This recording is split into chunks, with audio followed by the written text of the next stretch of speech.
Yes, yes, people. We are back live. We are back live on the Sarcasm City TV YouTube for another edition of the Manchester United Arsenal podcast. And we found out Arsenal's opponents in the Champions League quarterfinal as they take on Real Madrid. Real Madrid just getting past Atletico Madrid on penalties. So, of course, that will be the main topic of conversation. But don't get misunderstood. We are also going to talk about Arsenal facing Manchester United last weekend. And a lot was said on this very show last week. A lot was said across social media. A lot was said in the comment sections. And the game didn't go how general consensus thought the game was going to go, in particular from Arsenal fans. So we're going to discuss all that on the Manchester United side of things. Unfortunately, we're in action tomorrow. And that's just unfortunate because I ain't really trying to see Manchester United play football. But we face Sociedad in the round of 16, aiming to get to the quarterfinals of the Europa League as well. You know, joining Arsenal, joining Aston Villa, doing what Manchester City and Liverpool couldn't, and get into the quarterfinals of a European competition, people. But make sure you run up the likes on the video. Make sure you hit the like button whether you're watching this live right now or watching this back. Share this out across all of the socials, people. And that's me, Flawless. At Sarcasm City TV. You see it right there on the screen. And just as important, make sure you hit that subscribe button, hit the notification bell as well. The full gang is in the building, people. TJ is here in the cut. Don C is here in the building. And of course, Tony, Claude, Gunnar is in the building. TJ, what are you telling me? You good? Yo, I'm good, man. I'm glad we finally know who our quarterfinal opponent is. Hashtag pray for Madrid. Everybody go ahead and get that on Twitter. Pray for Madrid. Pray for them. Yeah, no, man. I thought nobody is a master of the dark arts like Real Madrid, man. I couldn't believe what I watched today. And, you know, we can talk a little bit about the Arsenal game, but I think everybody was watching the Atletico Real Madrid game. Yeah, I was watching it, yeah. But, yeah, I thought Atletico, I was talking to you backstage, I thought Atletico were... I don't know if your audio's not coming through your mic, TJ. I don't know if your audio's not coming through your mic. Change the setting. It might not be. You sound a bit quiet. I don't know if it's just on my end though. It's a mic problem. You can. There we go. That That's should be much better. better. Yeah. That sounds better. Yeah, no, I thought that. I thought that Atletico Madrid deserved it better on the day. I don't think that was. It didn't look like a double hit from Alvarez. It really didn't. I didn't see the ball change direction. Everybody's going in there with their magnifying glasses and their spreadsheets and all this bullshit, and VAR ruled it off. I thought it was hard done by. Obviously, Llorente missed either way, but still, man, that was. I think it goes a different direction if that doesn't happen or that doesn't get called back. I couldn't believe it. I absolutely could not believe it. But it's Real Madrid. That version of Real Madrid that we saw today, I'm confident that we can give a run, but I don't think that they're going to have many games like that. I thought they weren't that great today, but they did enough. So here we go, guys. I'm excited to hear what Tony and Don C have to say about it. Big up the chat, except for Ryan, and yeah, big up Flawless. Let's go. Big up, man. Don C, what you telling me, fam? You good? Oh yeah, man, I'm all good, man. I actually watched more of the Arsenal games, had a family round and stuff like that, so I had to keep it real. I caught glimpses of the Atletico Madrid real game, and I think Atletico should have gone through. I saw the penalty, and come on, man, like, do you see what I'm saying? Like, I'm as biased and as anyone, but we all know that he slipped and did not touch the ball, and if anything, he slipped after he kicked the ball. Yeah. So we could say it's that Real Madrid conspiracy and all of that bullshit. We could say referees are bullshit, but we say that all the time. This is what I'm saying. Football's football. Do you know what? Yeah, either we had to meet a Madrid team. So it is what it is. Yeah, I hear that. And the one and only, you know what I'm saying? The legend himself in these Sarcasm City TV streets. Tony Claude Gunner. How you doing? See, big ups to everyone. You know, people, smash up the like, for us down here. And see, TJ, I like you just took a big risk, and of course, you didn't even need to do that, but I like that risk you took. Starting the show, saying that Arsenal can at least have a go in quotes. That was a risky thing to say. But context is important. Context is important. Yeah. I get you. Thing? You listened to everything I said? Okay. because Real Madrid did not play their best today, and they still beat one of the best teams in Europe. Sure. Okay. Sure. And yeah, of course, if you add the whole context to it, but I mean, that was even still a risky thing to say, though. I mean, in this street, yeah, if you say those kind of things, I mean, you're gonna be crucified. Unlike me, I like all the smoke.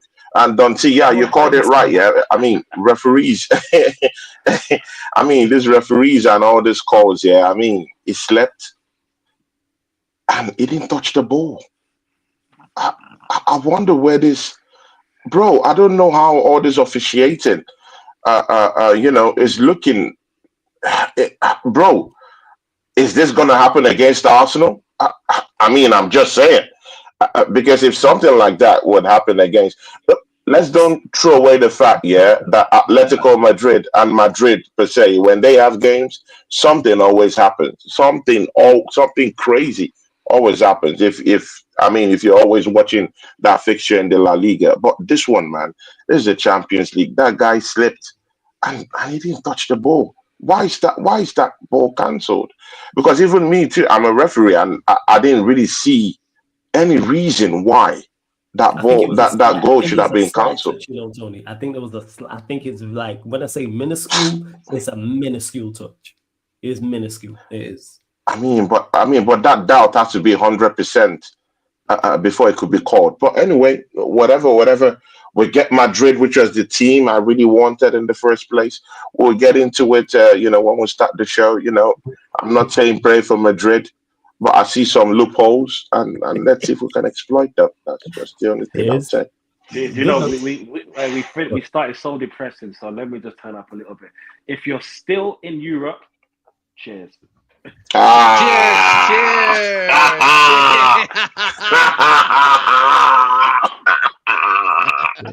Don't see. He always brings out. I mean, there's always the brighter side. I'm glad Don C decided to be the shameless. Don't see. Cheers, my brother, man. I like it. Cheers, Liverpool. Cheers, bro. Where is Lex? Bro, I hope Lex has showed up to the channel since Liverpool.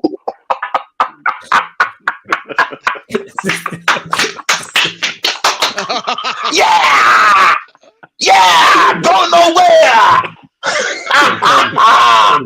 At least I'm in the quarterfinals of the Champions League while Lex is somewhere, bro. Come on, bro. Tony, bro, beat the chest, man. Let him know, man. Beat the chest. No, bro, man. Yes. That felt good, man. That felt good. Lex, that's for you, bro. But I mean, you still have the league to win. Hey, Tony, can I ask you a question? What do you have to say to Mons? Bro, I mean, Mons took a break to go pee. I mean, in the middle of all that thing, yeah. Oh my days, bro. All these guys here, I mean, bro, that's the treble gone up in Black quick. Bro, see, man, I'm just saying, yeah. I mean, sometimes just be humble. Yeah, Liverpool, be humble. But anyway, you guys get the Premier League, so no problems, yeah. You guys still win that one. I mean, it was so funny, yeah, when they went out of the Champions League, and every Liverpool podcast, every Liverpool fan started saying, anyway, the Premiership was our main target. Oh my God. Oh, days. All of them were talking of a treble. And suddenly it's the Premiership they want now. Bro, man, they can't keep the same energy. I mean, but it's drab anyway. I can't be putting them on trial when my team is shit. So let's just go forward with it, man. That's fair enough. Big up everyone in the chat before we get into more things. Big up Certified. Big up to Cornmeal. Big up Beijing Guna. Shout out the Process. That's a funny name, yo. Shout out the Process. Warrior J, of course. Yeah, Warrior J, get your questions in. Don't worry, I started them. Big up to Casper.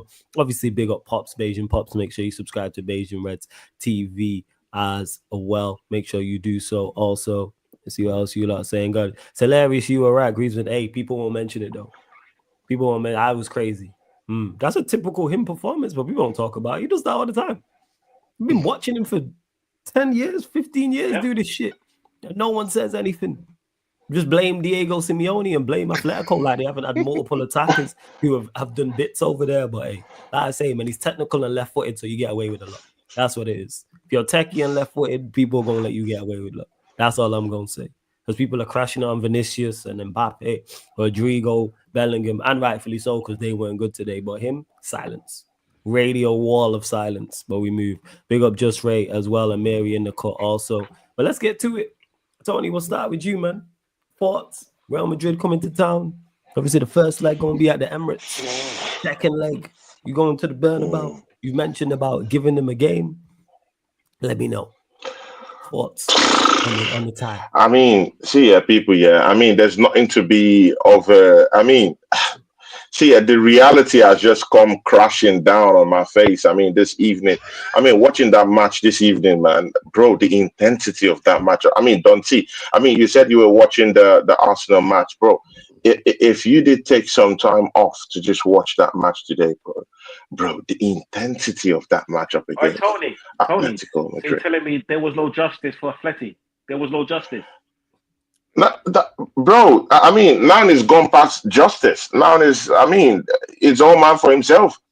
There's no justice in this jungle right now. All man for himself. But again, Madrid, superior power, right? I mean, you can just see they have classy players. They have world-class players. I mean, Kylian Mbappe. Yeah, that Vinicius Junior penalty miss. Does it mean something? See you guys in the next matchup here against Arsenal. Chouameni is going to be missing in the middle of the park. You guys know what that guy brings to the table. He's going to be missing. Vinicius Junior didn't score a penalty. Will he turn up in the next one? Let's see what happens. See you guys, I'm not totally biffed up about this. Yeah, but I still think we can have a go because I really wanted Madrid at Real Madrid. I never want Atletico, because I do feel that Diego Simeone is such a technical manager. He knows how to get stuff done. He knows how to keep a low block and make it so effective to the point that he would win you and you don't know what hits you.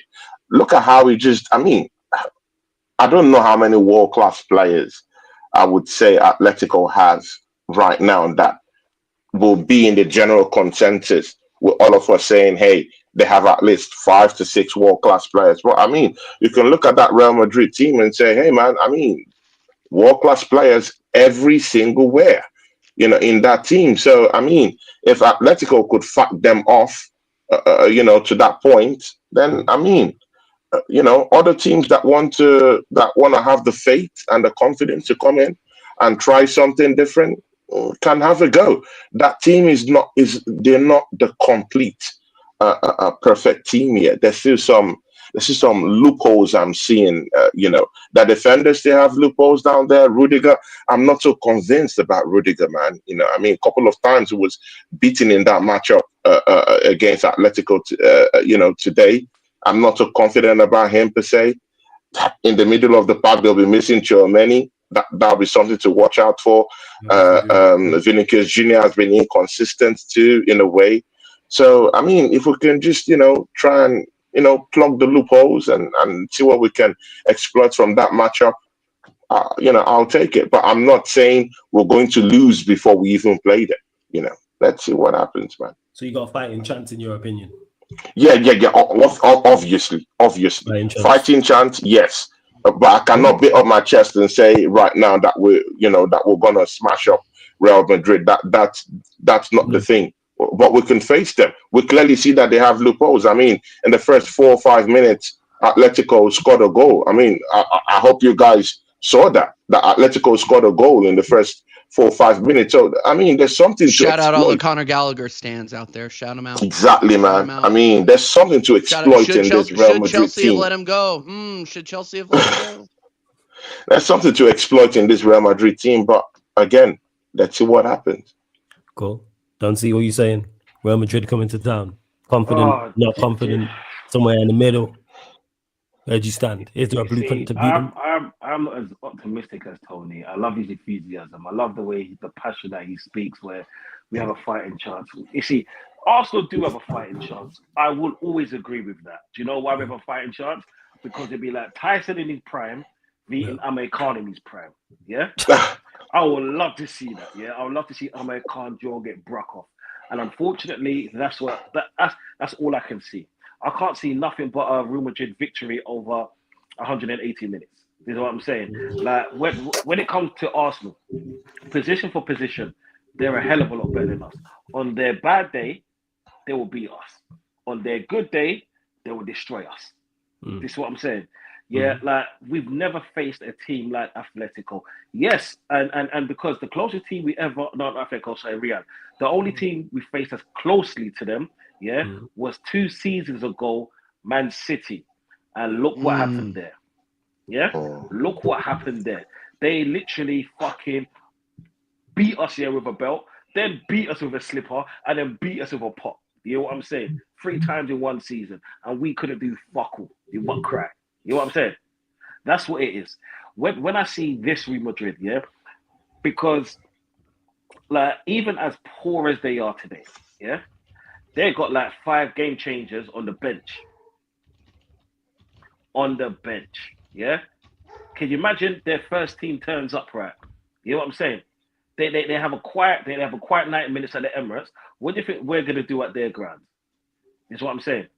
What do you think this second leg is at their place. What do you think this team is gonna do? Yeah, we've just got a few players back, right? And is it the perfect time? Yeah, it is the perfect time. But it'll be the perfect time to play someone else. You see, if I had my wish, right, in the quarterfinals, I'll be playing Brest. Is what I'm saying. Because can you imagine Brest beat us? Everybody will love that. You know what I'm saying? But that's in my way. You know what I'm saying? We're playing Real Madrid, bro. Like you see, Arsenal v Real Madrid, yeah. It's like a team that's never won that prestigious title in Europe against Heritage. That's what I'm saying. Against Heritage. Like as optimistic as you are, yeah. Sometimes you got to take the glasses off. You got to put the justice down. You got to stop beating your chest. Leave the coffee alone. And just come to reality. We're just there for the vibe. You know what I'm saying? We're just there for the vibe. We're just there to enjoy the night. You know what I'm saying? Enjoy the anthem. Get some tickets, and you know what? Yeah, we're just gonna see some great football on play. One team is gonna win. Unfortunately, it ain't gonna be us. But guess what? We're in the quarterfinals. Not every team can say that this season. That's what I'm saying. Yeah, sure. So, boy, it is what it is. It is what it is. It is what it is. PSG, yeah. But if we get beaten by Real Madrid, yeah, a heritage team, boy, we ain't the Scousers. So it is what it is. Be happy for that. Yeah. But again, I'm sorry, TJ. Yeah, I mean, it's good we talk about this heritage thing, all this stuff. Yeah, but again, Dante, you've totally forgotten that the only time Real Madrid haven't actually beaten us in the Champions League ever before. So I mean, it's good. It's good when you're putting into context this heritage that they have. I mean, they don't have any heritage over us. Yeah, of course they've won the Champions League, no problem. But people keep removing the fact that we've actually beaten them in the Champions League before. So we do have history over them. And again, don't see. There's also something else. Yeah, look at PSG. Look at PSG. Yeah, PSG. Liverpool went down to Paris. Yeah, they won in Paris Saint-Germain. Yeah, off the back of Allison. Coming back to Anfield. Yeah, one of the most vociferous grounds to actually go and structure stuff down there. Yeah, and pull out a win out of that yard.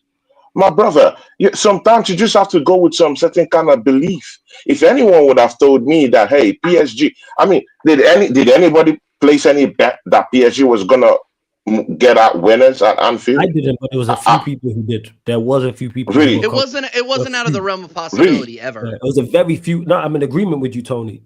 What you're saying is right. General consensus was PSG were going there to lose, but there was a few people, a very, very few minority, who thought they could go there and get a win. I was super shocked. I didn't give them a chance.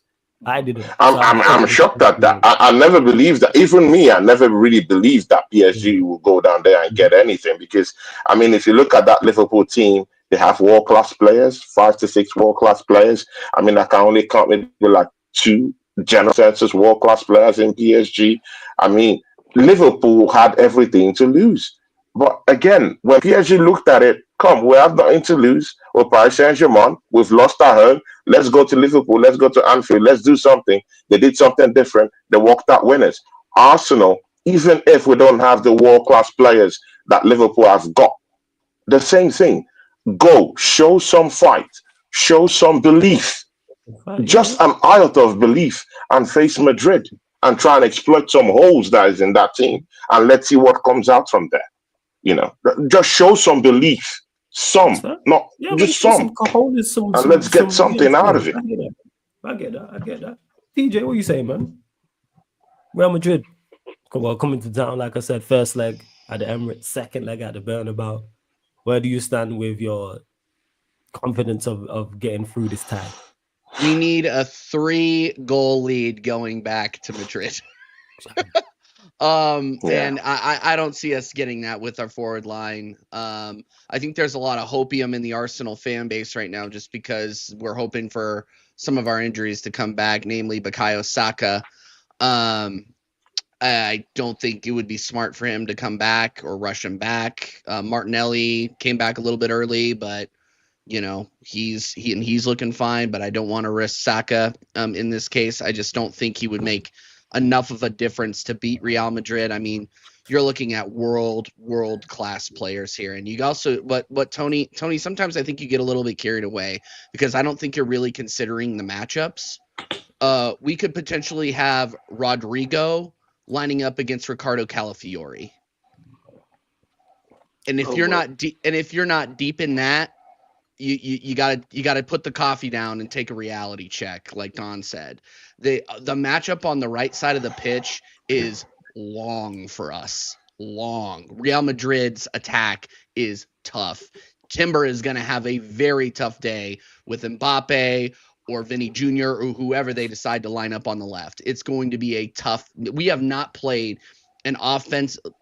Sans Liverpool, we have not played an offensively potent team like this all season long. Like, this is going to be a challenge that these guys are hopefully going to be up for, but they have not seen. So, yeah, man, I'm just saying, like, it's looking long. We don't have a natural number 9 going up against Real Madrid. I was talking about having issues beating Chelsea without a natural number 9. And we got to go up against Real Madrid. You think I'm going to beat my chest over it? I'm not going to. So there's no chance Saka could be even fit for the second leg. There's a big chance of him being fit. There's a chance. Everybody's saying he's training with the team. But my point is that I don't want to rush him back and risk a longer term injury. Like, you got to continue. This is a very, very serious injury. We've talked about this before.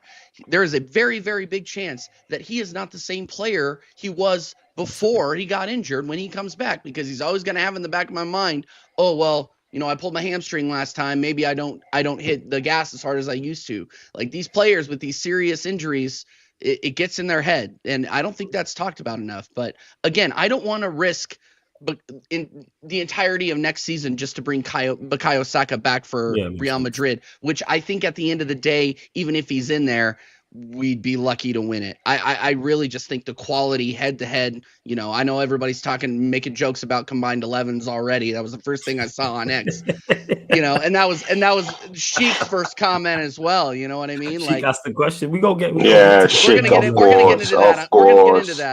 get into that, I'm sure, but just the quality that we're having to line up against. I mean, it's long, and there's a lot of interesting conversations that are going to happen. But at the end of the day, we got through. Like, talking about Arsenal a little bit, we got through. It was a dead rubber game today. We started Kieran Tierney at left wing. Like, that's how many changes we made. We made Jorginho sub in at the 6, and he got absolutely cooked by Perisic of all people. Perisic in 2025 scoring against us, but we move. But yeah, man, I mean, there's really nothing for me to be excited about, because Real Madrid are not going to give us that much space in the final third as PSV did, or even Man United did on the weekend. I mean, Man United were even backing off, and we didn't take advantage of it. Like, it doesn't give me enough confidence, especially in the final third, especially with our front three, to get it over the line against Real Madrid. Real Madrid it's an obligation for them to win this. It is in their blood. It is in their DNA to win this competition. I mean, we were giving it, we were all hanging out here, giving them the big one when they were going through the league stage or the league phase, and hanging out in 24th for half the time. But I still had Will from Football Carnage in my ear saying, it doesn't matter. It doesn't matter. It doesn't matter. We're going to get through. It doesn't matter. And I was like, and now I get to go, oh shit. Now I got to talk to him and do battle with him for the next 2 weeks, because he was absolutely right. These guys perform when it counts the most. And at the end of the day, that's why they got the 15 on their sleeve. So I'm not feeling overly confident about it. I'm really not. It is going to be the most invested I have been in Arsenal in the last 3 years. It's a big tie, man. Enjoy it. Like, one thing about we are gonna enjoy it. It's a genuine big tie against the big team. And they are fantastic ties to be involved in. Like, at the time, obviously, if you get packed up, of course, no one wants to lose any football match. But they are good games to be involved in. The matches you want to be involved in. Yeah, that's why you're in the Champions League quarterfinal. Absolutely.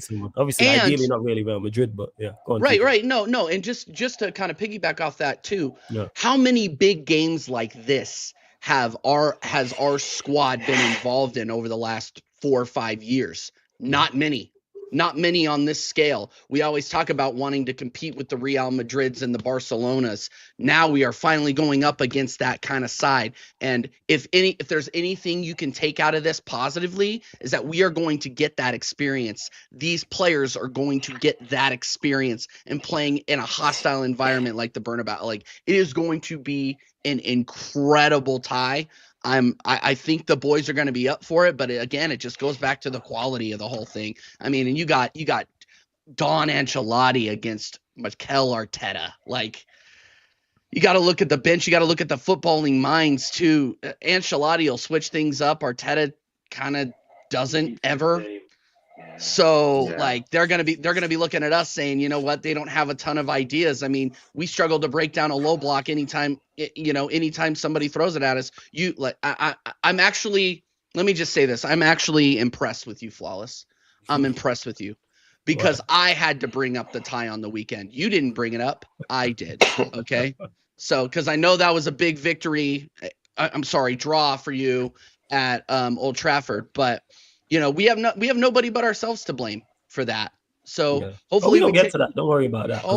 Got it. Oh man, I gotta go. No, I'm just kidding. No, I mean, at the end of the day, we have to play with quality, and we have to step up to the plate finally. And I think that if nothing else positive we can take out, that we are going to get this experience in the Champions League under the lights on the biggest stage. Everybody is watching this tie. Everybody. I think it is the biggest tie of the next round. So it's gonna be massive. It's definitely the biggest tie of the next round. Like, I'm glad it's dropped on the day, because you lot play the same day as, I think it's let me double check that. I think it's Bayern Inter, or that might be the Villa, because I wanted to watch Villa PSG and the Real Madrid Arsenal game, and they're on separate days, so I'm happy about that. Yeah, you lot are on the same day as Bayern Inter, whereas PSG, Villa, and Barcelona Dortmund is the next day. So I'm with that. I'm all for it. Of course, TJ. Yeah, I mean, you've said everything. I completely get that. But again, when I watched that match today with Real Madrid, I was a little bit happy to see the kind of chances that Atletico Madrid created against Real Madrid today. I mean, especially they really on the goal, they jumped all over him. They jumped all over him. I mean, yeah, exactly, man. I mean, Atletico Madrid had probably maybe 37% of the ball possession today against Madrid. And you know what? Yeah, they had about maybe 16, 17, approximately 17 goal attempt today against Real Madrid. And Madrid only had probably about 10 goal attempts today against Atletico Madrid. In the whole match, and they had 60-something% of the ball possession. So I was kind of like a little bit like, okay, Atletico Madrid created so much, over this Madrid team. And that takes me to the second fact here, that I also do think that this Real Madrid team won't sit back. I keep saying it. No, the world champions. They're world champions for a reason. They are never gonna sit back. In fact, they will. I mean, they will come out with all confidence, thinking that we have the more superior players. Arsenal's the underdogs. We have the big time players with us. All they We got have to do is Kylian look at our Mbappe front. with us. Tony, Those spaces will look at open. our front three. Not to interrupt you. No, all they got to do is look at our front three and say, you know what? We don't have to worry about these guys countering us. Look who they got in their front three. Yeah, no problem. No, I completely have no argument about that. But all I'm just saying is that those spaces will open, whether I would like it or not. If Atletico Madrid is having up to 17 goal attempts over Real Madrid this night, and they had just only 38% of the ball possession, we know Arsenal could also fight for the possession too in that game. We're not just going to sit back and soak up pressure at home. Away from home, maybe, but at home, no, we're going to fight. So maybe we might get maybe 45% of the ball possession on the day when we play against them. And if Atletico Madrid is getting a ball possession of about 38% of the ball possession and they're having about 17 goal attempts, maybe Arsenal could be having something like maybe like 10, 11, 12. Let's keep it average at that. Tony, and you never know, something could happen. Those spaces will open. Yeah, would you like to see Arsenal implement how Atletico Madrid approached Real Madrid over these two legs? Do you want you to do the same type of tactics, or slightly different, or very different? Yeah, let's go dark arts like Manchester United. Let's go dark arts like them. Sit back on a mid block. Yeah, sit back on a mid block. Invite little pressure over them. Yeah, because they have world class players. We don't. But again, I'm expecting them to come out. We can just keep that mid block, be disciplined at the back, and then hit them on the counter attack. Let's see what happens with that. Switch it up a little bit, attack them, go on the counter attack, get those, be faster in your transitions. Let's see what happens, man. You never know. You can't just lose hope just like that. With what striker? You see, when you talk about Atletico, you're talking about a team with strikers in there, with team that's great on counter-attacking, with players with a number 10 that doesn't slow the ball down, spin around like a gig. If you don't know what a gig is, it's a Jamaican thing that they used to spin on the floor. It just spins around in a fucking circle and does nothing. This is what I'm saying. You're talking about an Atletico Madrid, right, with a manager who is a bad man, that has played a Real Madrid team that knows how to handle that kind of pressure. That team, you have to remember, they're in that same league as them. So that being the scoreline, I'm like, that should be the scoreline because they play them year in, year out. If anything, they play them minimum 3 times a year, minimum. Minimum.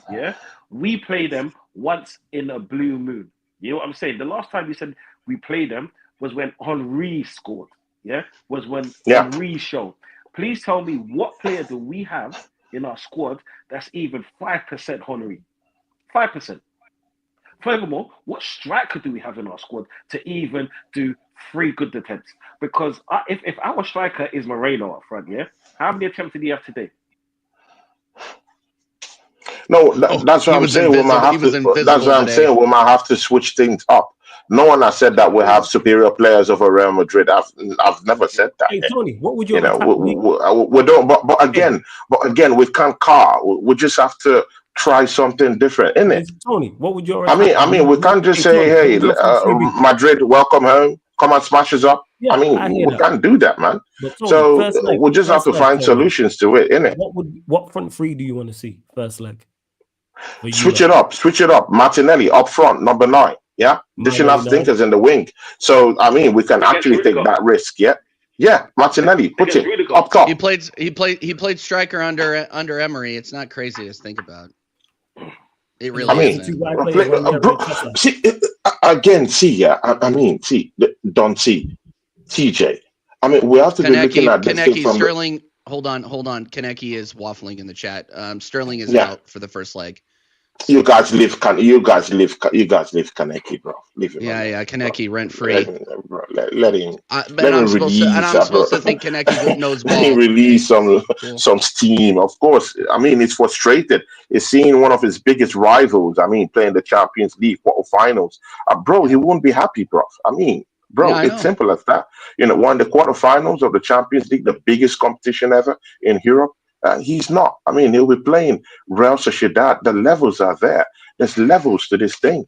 So, I mean, he can stay there and release some steam.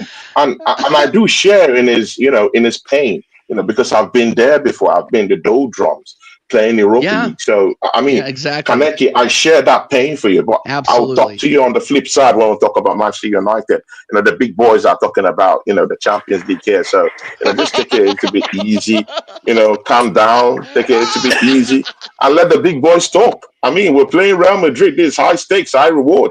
What are you talking about, brother? So, see, High stakes, high reward. Gone This, you debacle. see here. Can I just say something? Can I just say something? I'm always in the background of all the out of context sarcasm city clips. I'm always in the background, whether it's with Monts, whether it's with Tony, and we just got clipped right there. We just got clipped. It's over. I'm just recognizing. I'm just calling it out. Right, that was good. That was a good one. That was see, a really people, good one. but see, people, did Alvarez score in this tie against Real Madrid? The first leg, yeah.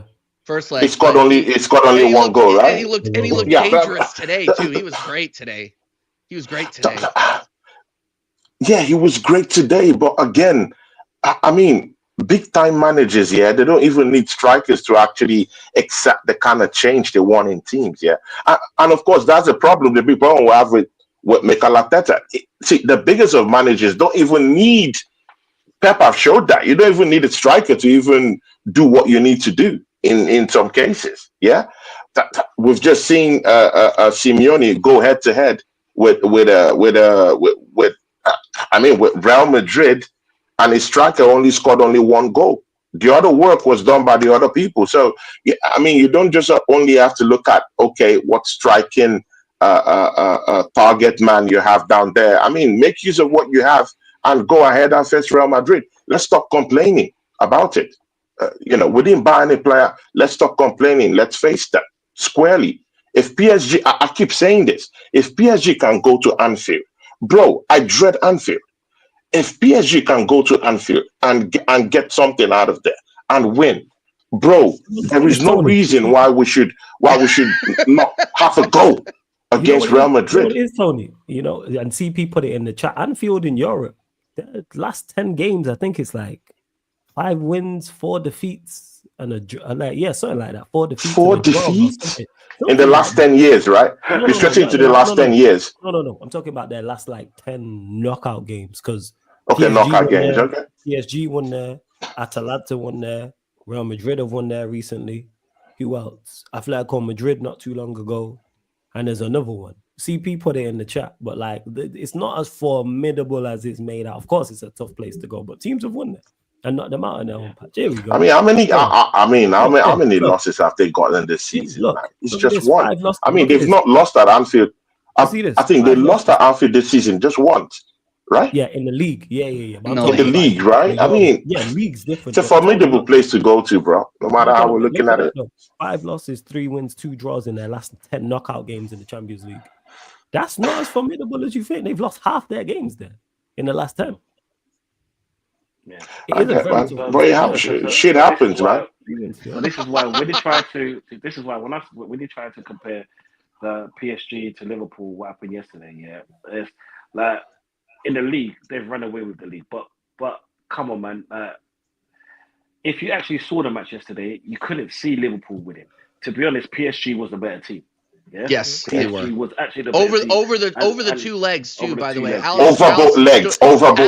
You have to put that context in. He stood on his head. Sorry, Dancy, keep going, man. Yeah, and I agree with you. I agree with you, TJ. Over both legs, they were the better team, so they deserve to go through.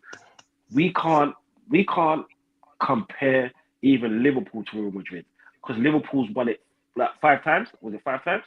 Yeah. Real Madrid has won it 15 times. Yeah. In the 2000s, they've won it more than anyone. So Why are we with Moreno up front, and Calafori in fucking left? Must you pronounce it? Oh my God, must you coordinate? Like, that's what I'm saying. Do you know what, bro? Yeah, like we have to go there and fight and show some kind of pride. Yeah, I get that. That's what I'm saying. That's inevitable because we're playing them. You know what I'm saying? We're not just gonna get rolled over and get. You know what I'm saying? But yeah, like we have to come to some kind of realization that we're just there for the vibe, blood. You know what I'm saying? We got free. We got in the party for free. We got free drinks all night. We got free shots all night. We got our little lap dances, and all of that. Yeah. Guess what? Yeah, we're here for the vibes. You know what I'm saying? We're here to lose. Yeah. Come back on the show, laugh about it because you know what? Yeah, no one expects us to win. No one expects us to win. Let's say in alternate universe, then we did win. Then I would say, do you know what, right? Fucking hell, man. I wasn't expecting that, but I'm in reality, innit? You know what I'm saying? I live in reality. And reality is telling me that, to be honest, deep down, I wanted Atletico to go through. That's what I'm saying. Just so I didn't have to come and say this shit. So I can say, do you know what, we might have a chance, We might just have a slim chance. You got to say, what does Flawless say? Against Atletico? Hope. 90%, whatever. Yeah, 1% chance, 99% chance. faith. Yeah, against Atletico, it's that. With Real Madrid, it's like, do you know what, right? You might as well just take the 180 minutes, and we're just going to be there in the pub or wherever the hell we're going to be, just drinking and just be merry. That's what I'm saying. Yeah, that's how I see things. And this is why I'm still smiling because you know what? The reality is, we are the bridesmaids right now. We are the bridesmaids right now. And to be honest, if we're going to be taken up by a team, at least it ain't PSG. Yeah. I get Sheik. But again, I think differently. Atletico. Oh, sorry. Yeah, sorry. I got outro TJ. That's all. Yeah, TJ, sorry, I know man. you got a dip shot appearance. Make sure you lot subscribe to TJ Warren TV. TJ, before I do let you go, just a couple things. One, obviously you lot play Chelsea on the weekend. Scoreline prediction for that. Oh, horrible game. Oh, TJ, are you going before we talk about Man United? Oh yeah, my days, I'll listen. So you're gonna leave me here and run away? I'll listen to you guys. I'll listen to you guys in the car. I got a show. I have to go. Do what you gotta do, man. Get your bread, man. I understand, man. So you're saying 1-1. All right, yeah, TJ, I'm saying let them know 1-1. what you got coming up the rest of the week and the weekend, etc. Oh yeah. So I'll be doing a preview on Marshall's channel, Casually FC, on Saturday. So go and tune in for that. If you haven't subscribed to Casually FC, what are you doing? He's a giant fraud, but he's the man at the same time. Chelsea match reaction, and then obviously American Idiots on Friday and American Waffle on Mondays on TJ Warren TV. Come and check it out. Big up Flawless, big up Tony, big up Don C. I'll be listening in the cars, so don't get out of control. Yeah, we'll be here, man. Don't worry. Shout out to big TJ. Up TJ. Shout out TJ. TJ Warren TV. Make sure you lot subscribe to TJ Warren TV. Let me get to a couple things as well. Big up to Sheik for the super chat. Who says a kid from high school once took Kylie Jenner on a prom date. Hashtag if they can, we can. That's a fire hashtag. Hashtag if they can, we can. Hey, Arsenal. Hashtag why not today? Why not go to the Bernabeu and be reminiscent of 2006, almost 20 years ago? You know what I'm saying? 20 years later, man, the scenes.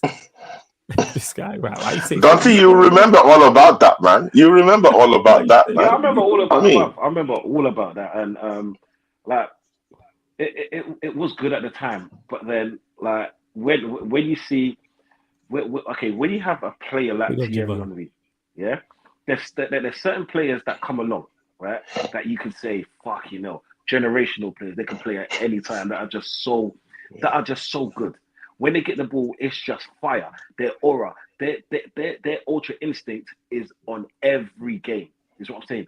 Every game. They don't die like Quillen. You know what I'm saying? Yeah. When I see this team go in there, I can understand when you're saying, but we got a chance. Yeah, we got a chance, right? Because we have to play them. That's why we got a chance. But our chance is like slim to none. It's like I said, I'm just there for the vibes. I'll keep on saying it. I'm just happy to be a part of this conversation, because not every team can be a part of this conversation. Not every team is on the top half of the table to be in this situation. This is what I'm saying. So, boy, like it's the reality of playing Real Madrid. Like flawless. It's not even bro, do you know what it is? Today I'm not even shooting those shots. You know what I'm saying? I'm not even shooting those shots. Yeah? The reason why I'm not shooting Don't see on is smoke, because man. if it was playing like Bayern Munich this season, I guarantee would have beat them. Right? I'm telling you, if it was playing Inter, we'll beat them. You know what I'm saying? The difference is we're playing Real Madrid. This is what I'm saying. Yeah. Yes. I'm not gonna do the whole Vader thing as to be the best you gotta beat the best when you know your team. Vader. That's what I'm saying. I'm not gonna do that shit. Shout out Vader, man. I miss that. No. Big up Vader. Great I actually guy. like him. He's a good dude. You know what I'm saying? He's a great guy, man. Great guy. Perfect gentleman. He's proper gentleman. Like real talk. Like I'm not gonna do all of that. I'm not gonna gaslight and say, do you know what? Yeah. Like instead of me saying, do you know what? Yeah, we're gonna beat them. I'm gonna try and gaslight it all. Like maneuver them down the middle. No, I ain't gonna do that. I'm just there to actually see Real Madrid at Arsenal, and I'm there to see Arsenal in Real Madrid. You know what I'm saying? Yeah, that's what I'm there for. Anything that happens, anything positive that happens, right now, it's a bonus. Anything positive is a bonus because I'm not expecting anything out of this game. Like if we score, I'll celebrate.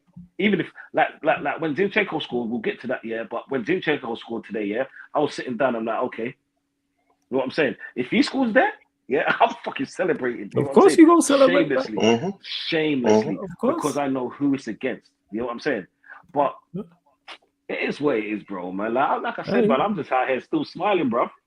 It is what it is. Big up Sheik for the super chat, and big up Sheik, who's also been a member of the channel for 21 months. Says big up the fire panel every time. Sheik. We are gonna get the Arsenal. We are gonna get the Arsenal Real Madrid combined 11. Don't worry, man. We are gonna get that.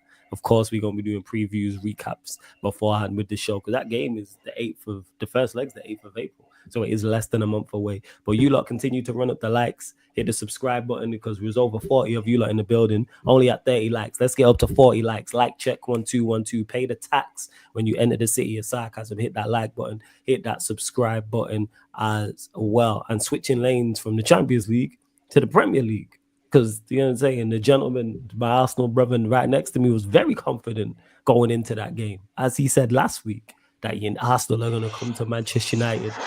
Terrible Manchester United, piss poor Manchester United, dusty Manchester United with a leaking roof, Manchester United at the bottom half of the table, Manchester United with a terrible manager, Manchester United with terrible players, Manchester United with a striker who hasn't scored in 20 plus games, Manchester United with an attacking midfielder who hasn't scored in this manager's reign at all, and they're going to come verbatim, beat us up, smash us up at Old Trafford.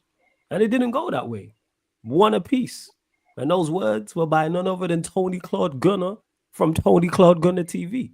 So, Tony, your thoughts on Manchester United 1, Arsenal 1, after your bold statements? See, people in the chat, I know you're Man United fans. I know you're enemies of Arsenal. But, I mean, let's put everything into perspective here. I mean, shameful scenes at the end of that matchup here. I mean, shout out to Saeed, but I did see Saeed, I mean, outside the stadium, man, with a giggle. I mean, man was having a giggle, was having a laugh. I saw a smile on his face. I mean, this is meant to be kind of like, a rivalry, And we came down to your yard. You kept a low block, alternated it with a mid block. And of course, you did have strikers. Even if, your strikers don't score goals, I still do see the skill set of Zexi. He's a fast guy, can hold up play and, can create chances out of nothing, fast in counter-attacks, but probably can't score. I hear that. But again, low block, mid block, in your own turf, in your own turf, and you guys are smiling, laughing as if it was a win. I mean, where was the paperwork for that to be a win? I mean, which cabinet was it filed in? I mean, I'm sorry I'm going Drake,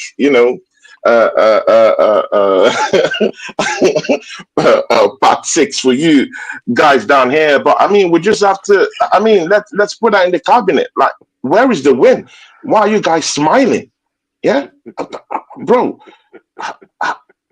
man. See, and this is why I don't really like the Premiership. I want it to end as soon as possible. Yeah, we didn't win the title. Let's just close it off. Yeah. I mean, it's even getting more and more, don't you? It's getting more and more annoying, watching these matches, yeah, and seeing all these teams playing against Arsenal and keeping a low block, yeah, and trying to just frustrate the whole, as in just frustrate the whole game. And we have a manager who is a complete idiot. I mean, he doesn't know how to break down teams that keep, an extreme low block. I mean, of course, we don't have a number 9 striker, someone who has an imposing figure. I'm not talking of the beast, yeah, the hairy beast. I'm talking of someone, an imposing figure who can be there. Someone who has, someone who has someone who has the metal to kind of like go there and score goals for us. I mean, we don't have anything like that, So, I mean, every ball that would just get into the 18-yard box was just, just useless. No one at the end of it. And we don't, we don't have no strikers, bro. We don't have no strikers. So, I mean, you just keeping a low block. Yeah, that was the best thing to do to get points out of us. But again, I was so frustrated. I was so frustrated with Manchester United, man. I mean, you're on your own top. Come out and play. No, come out and play. So, I mean, the teams that we've beaten this season, I mean, we've only lost 3 games this season. The teams we face, that we've beaten black and blue, they've come out to play. I mean, I respect those kind of teams that will say, hey, you know what, let's don't deal in any kind of anti-football. Let's actually face Arsenal, man to man, 11 for 11, ban to ban. I'll respect you more, bro, Man United, when we got out of that first half, I was thinking, why in God's name did we not? How are we not leading by 3-0 at the end of that first half? In what way? In what planet? Well, you know what? I'm a fair person. I do believe in justice. Contrary to this, Manchester United fans. I do really think that you guys turned up the heat. You know what I'm saying? 100%. I don't think that Manchester United turned up the heat in the second half. Arsenal escaped. You guys had about 3 to 4 chances to actually bury that game at the end of the second half. I mean, that Mazawari chance, bro, that was a top-notch chance. He hit that ball. Of course, David Raya was on his game on the day. Bro, what was Zexi doing? I told you, this guy's a clown. That guy won't score goals for you guys. I mean, and you know what? It's ironic. You guys have a striker. You have a chance to punish us. And we don't. I mean, we went there without a striker. You did have a striker. But at the end of the day, man is doing, flicks in the 18-yard box when you have a chance and you don't even have a...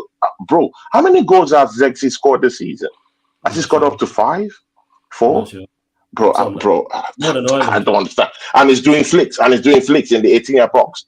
6-yard box. What is that? What is that? It was the 6-yard box. Bro, he had a chance to put Manchester United up and he decided to make it look, he wanted to really make Arsenal look like fools at the end of the day, and he caught up with him, just a simple flick, like a simple kick of the ball rather than a flick would have just put that ball into the net. How about that chance from Bruno Fernandes? But again, the referee, man, just put the line on the... Anthony Taylor. Just put the line. Come on, man. Put the line and let people play the free kicks and go. Bro, the way David Raya just opened the right-hand side, totally exposed for Bruno Fernandes to just, to just an open invitation. Come and score the goal. It was so easy. Why was our wall so far back? Bro, man, it's time we start questioning our set piece coach. The goals have dried up. The last time we scored a set piece goal was since December. Don't see, can you believe it? Since December. That's the last time we scored a set piece goal. And that guy has a mural outside our stadium. So, all these things, Man United, I give it to you, would have lost that game fair and square in the second half. But also in the first half, I thought that we should have at least scored up to 2 goals. So there's no shame. It's 1-1. We're big rivals we're both rivals. I thought you should have done more, come out and play, but you didn't come out to play. Fair and square for Amorim. Fair and square to him. He knows how to grind out points, how to take wins from this manager. I give it to him fair and square. But again, you didn't win. So that makes me to start, analyzing why are Man United fans so happy for a draw? That's a 1-1 draw. And, I mean, I see people like Kaneki, having a laugh in the charts. And, I mean, bro, what are you talking about, man? That was a draw. And last time I checked, it was a rivalry. So why didn't you win? You had the strikers. I didn't have the strikers. Yeah? I had all the ghosts down there. I mean, you had a couple of midfielders who could change things. Ghost, Yeah. All the ghosts. Bro, come on, man. He disappeared in that game. He totally disappeared in that game. Wingers, I mean, look at Martinelli. A pass given to him, offside, fair and square. But just to tap it, bro, I have no strikers. So even if I have no strikers, came down to Old Trafford, you guys didn't beat me. You got the beast. Don't do that. You got the beast. Bro, man. Bro, the beast was a headless chicken on the day, bro. Guys, I would admit I was lucky to come out of Old Trafford with a point. I would admit that. But you guys didn't win. You guys didn't win. So I don't know why you guys, I mean, I don't know why Manchester United fans are dancing, having a jamboree, twerking, all over. Bro, man, I mean, come on, man. Where are the standards, man? I mean, you guys are Manchester United. Come on, man. Tony, the reason why they're so happy, right, is because it's supporters like you. Of what supporters like you said last week. We're going to destroy Man United. We're going to batter Man United. Did you see us beat them 7-1, blah, blah, blah. The 14th in the league. No, listen. Just to the 14th in the league, and it's for a reason. It's a poor side. Bro, okay. The difference between mine and your support of Arsenal is you said all that I just said. Last week I said, where we will beat them, but it's going to be a tough game because when it becomes Arsenal and Man United, form goes out the window. Yeah, I want to ask you one thing before I talk about Man United, bro. You just said about Man United, parking the bus basically two banks of 4, right? Yeah, did you say that? And it frustrated you. How the fuck do you think we're gonna play against Real Madrid? Like I said, they are gonna open up space. That's why I said I don't even want to play Premiership again. I want the Premiership to close up because these guys here, I mean, they know how to pick points from Mikel Arteta. Tap, boom, just keep a low block. Manchester United, low block, mid block, low block, mid block. They have Zexi who could progress the ball for them, latch onto some chances. They have fast break from their wingers sometimes. I mean, that was just the tactic. It was simple. And they do know how to get, most of these Premiership teams, they do know how to keep a low block and just, get a point out of Arsenal. It's anti-football. It's anti-football. Absolutely. Come out and play man to man, 11 to 11. And to answer your simple question, Real Madrid won't pack the bus. Do you know why? Because they have world-class players. They think they will smash up Arsenal. We are the underdogs. We don't have world-class players. They will come out to play. That space is going to open. Man United blocked the whole coast. We couldn't even get in. Thanks. Bruv. They blocked everywhere. Yes. There was no space. We are going to become the Great Wall of China against Real Madrid, bro. You're going to play like that. Not at home. Not at home. In Madrid, yes. At home, I don't think so. No. Let's not sugarcoat it. Let's not do this, Tony. It's too late. Yeah, it's too late to do this shit. Yeah, we are gonna put 2 banks of 4. Yeah, or 1 bank of 5, at the back, and another bank of 4, with fucking Moreno just in front of that 4, we are gonna be so deep, blood, we're gonna be in the Mariana Trench, we are going. I was gonna say something, but pause. I wouldn't even say that, Yeah, there we go, bruv, we are going to play exactly how Man United played against us, right? But it's not gonna end in a draw. Yeah. So when is that the most effective way to play against them? That's the thing. I mean, you have to come out when you're at home. You have to come out. You have to fancy your chances. We have to come out. Yeah, we did that 2 seasons ago. We got spanked by before you carry on, Dante. Why do you have? But not spanked by Madrid. Okay, it's a different thing. Why do you have to play? Let's get to that. Why do you have to play attacking football at home? Who says? But we're at home. We have home support. No. We can actually. No, Tony. Okay. I'm talking about Manchester United. Why do we have to play attacking against you lot? When you lot are the much because you need more points. You need more points. At least to get to Conference League. I'm sorry, Flawless. This is not for you. I mean, I don't mean to degrade. your football club in front of you. But I mean, you need more points to at least even get Conference League football. I don't know if mathematically you can get there, but you could have come out. You could have attacked Arsenal, come out and play and win the game. You have the striker. Zexi is a fast-paced player. He could create something. You guys created the best clear-cut chances on the day. So that means if we created the best clear-cut chances on the day, that means the tactics worked. You said it yourself. No, it didn't work because you didn't win the game. No, it didn't work because you didn't win the game. No, it didn't work because you didn't win the game. You didn't get 3 points across the board. No, if it worked, bro, that's what I'm saying. Bro, that's what I'm saying. Where is the paperwork that you won the game? What cabinet was it filed in? Bro, that wasn't a win. It was a draw. I know it was a draw. It was a draw. So it was a draw. So if it's a draw, it's a point apiece. I mean, no victor, no vanquished, and everyone goes on. Okay, don't do this. And you don't advance. You don't get a chance to get to Conference League. So you've lost it. You've been watching football a long time. Tactics can work in a game, and personnel can cost you the game. Same way tactics cannot work in a game. And guess what? You go through. Real Madrid today, did their tactics work in that second leg? No. Their tactics did not work in the second leg. Who got through to the quarterfinal? Real Madrid. So what we talking about here? That wasn't a masterclass by Ancelotti. Tactics. But I'm second and you're in 14th. I'm in Champions League places and you're not. What's that got to do?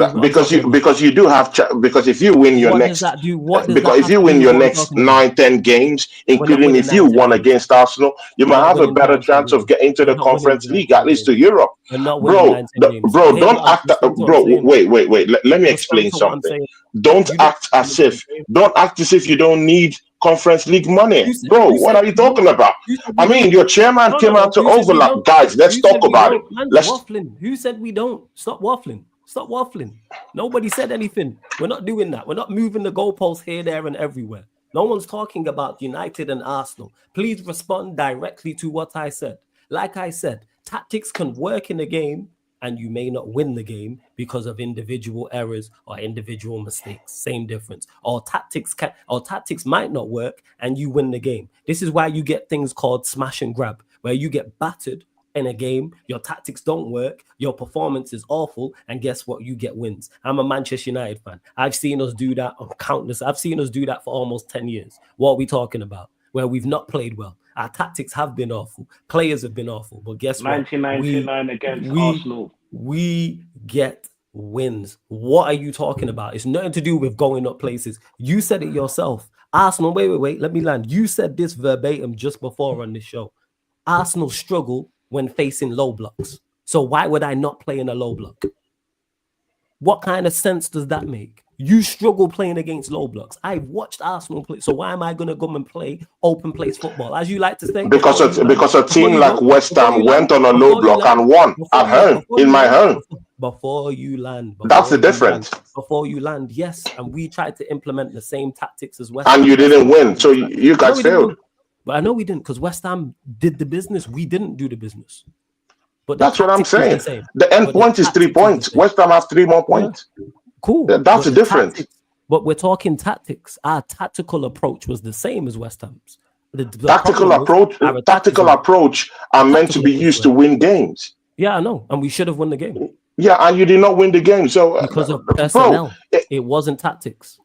I know, but 3 points is what, bro. If we do accept the fact, that trophies are the end game, of every team in Europe that wants to be competitive and actually give the fans what they want and have glory in Europe or wherever they want, is to win trophies, right? To get trophies, you need points, right? You need maximum points, right? If you did not get those 3 points, even if you implemented a very potent tactic to kind of like nullify Arsenal, and you didn't get it. So what is the end game if you didn't get the 3 points? Yeah, we didn't not get. It's nothing to. You're not hearing what I'm saying. Do you understand the words that are coming out of my mouth?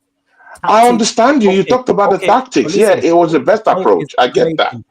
We did the exact same approach as West Ham. Tactics wasn't the issue. That is the way to play Arsenal, is give Arsenal the ball and hit them on the counter-attack. You know what West Ham have that we don't have? potent attackers. If you give us their 2 attackers, we beat you. If you put Bowen and Kudus in our side, guess what? We win the game. Our attack stinks. We have one of the worst attacks in the league. Outside of the 3 teams at the bottom of the league, no, scratch that. Outside of the 3 championship sides in the league, which is Southampton, Ipswich, and who's the other one? Leicester. We have the worst attack. So what are we talking about here? What are we doing here? We try to approach it like West Ham. West Ham have better tools than us. Bowen gets into our side and so does Really? They have better tools than you guys? Yes, going forward, yes. Do we have... Okay, so I'll ask you this question. Who in our side... Really? No, really? Yeah, so okay, so I'll ask you the question then, since you're saying really. Out of Bowen, and name us an attacker, a striker, that's better than Bowen. Answer the question. Man. You would have to look at why isn't your manager make it? No, now would you listen? You ask the question. Now you ask the question. Let me give context, or you don't want me to give context to it? No, I want an answer and then give me context. So I don't. What answer? I mean, then let me give context to it. You can't expect. Then I cannot answer the question because you don't want me to give context to that. Context. You ask a question, then let me give context to that.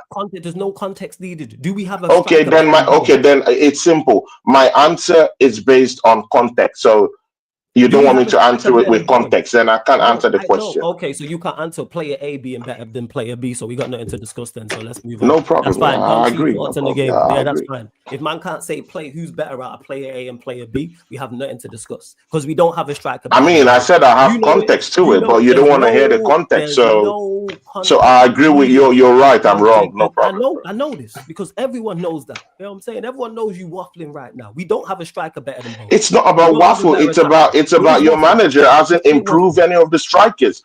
Personally, I think Zexi is more better than Bowen.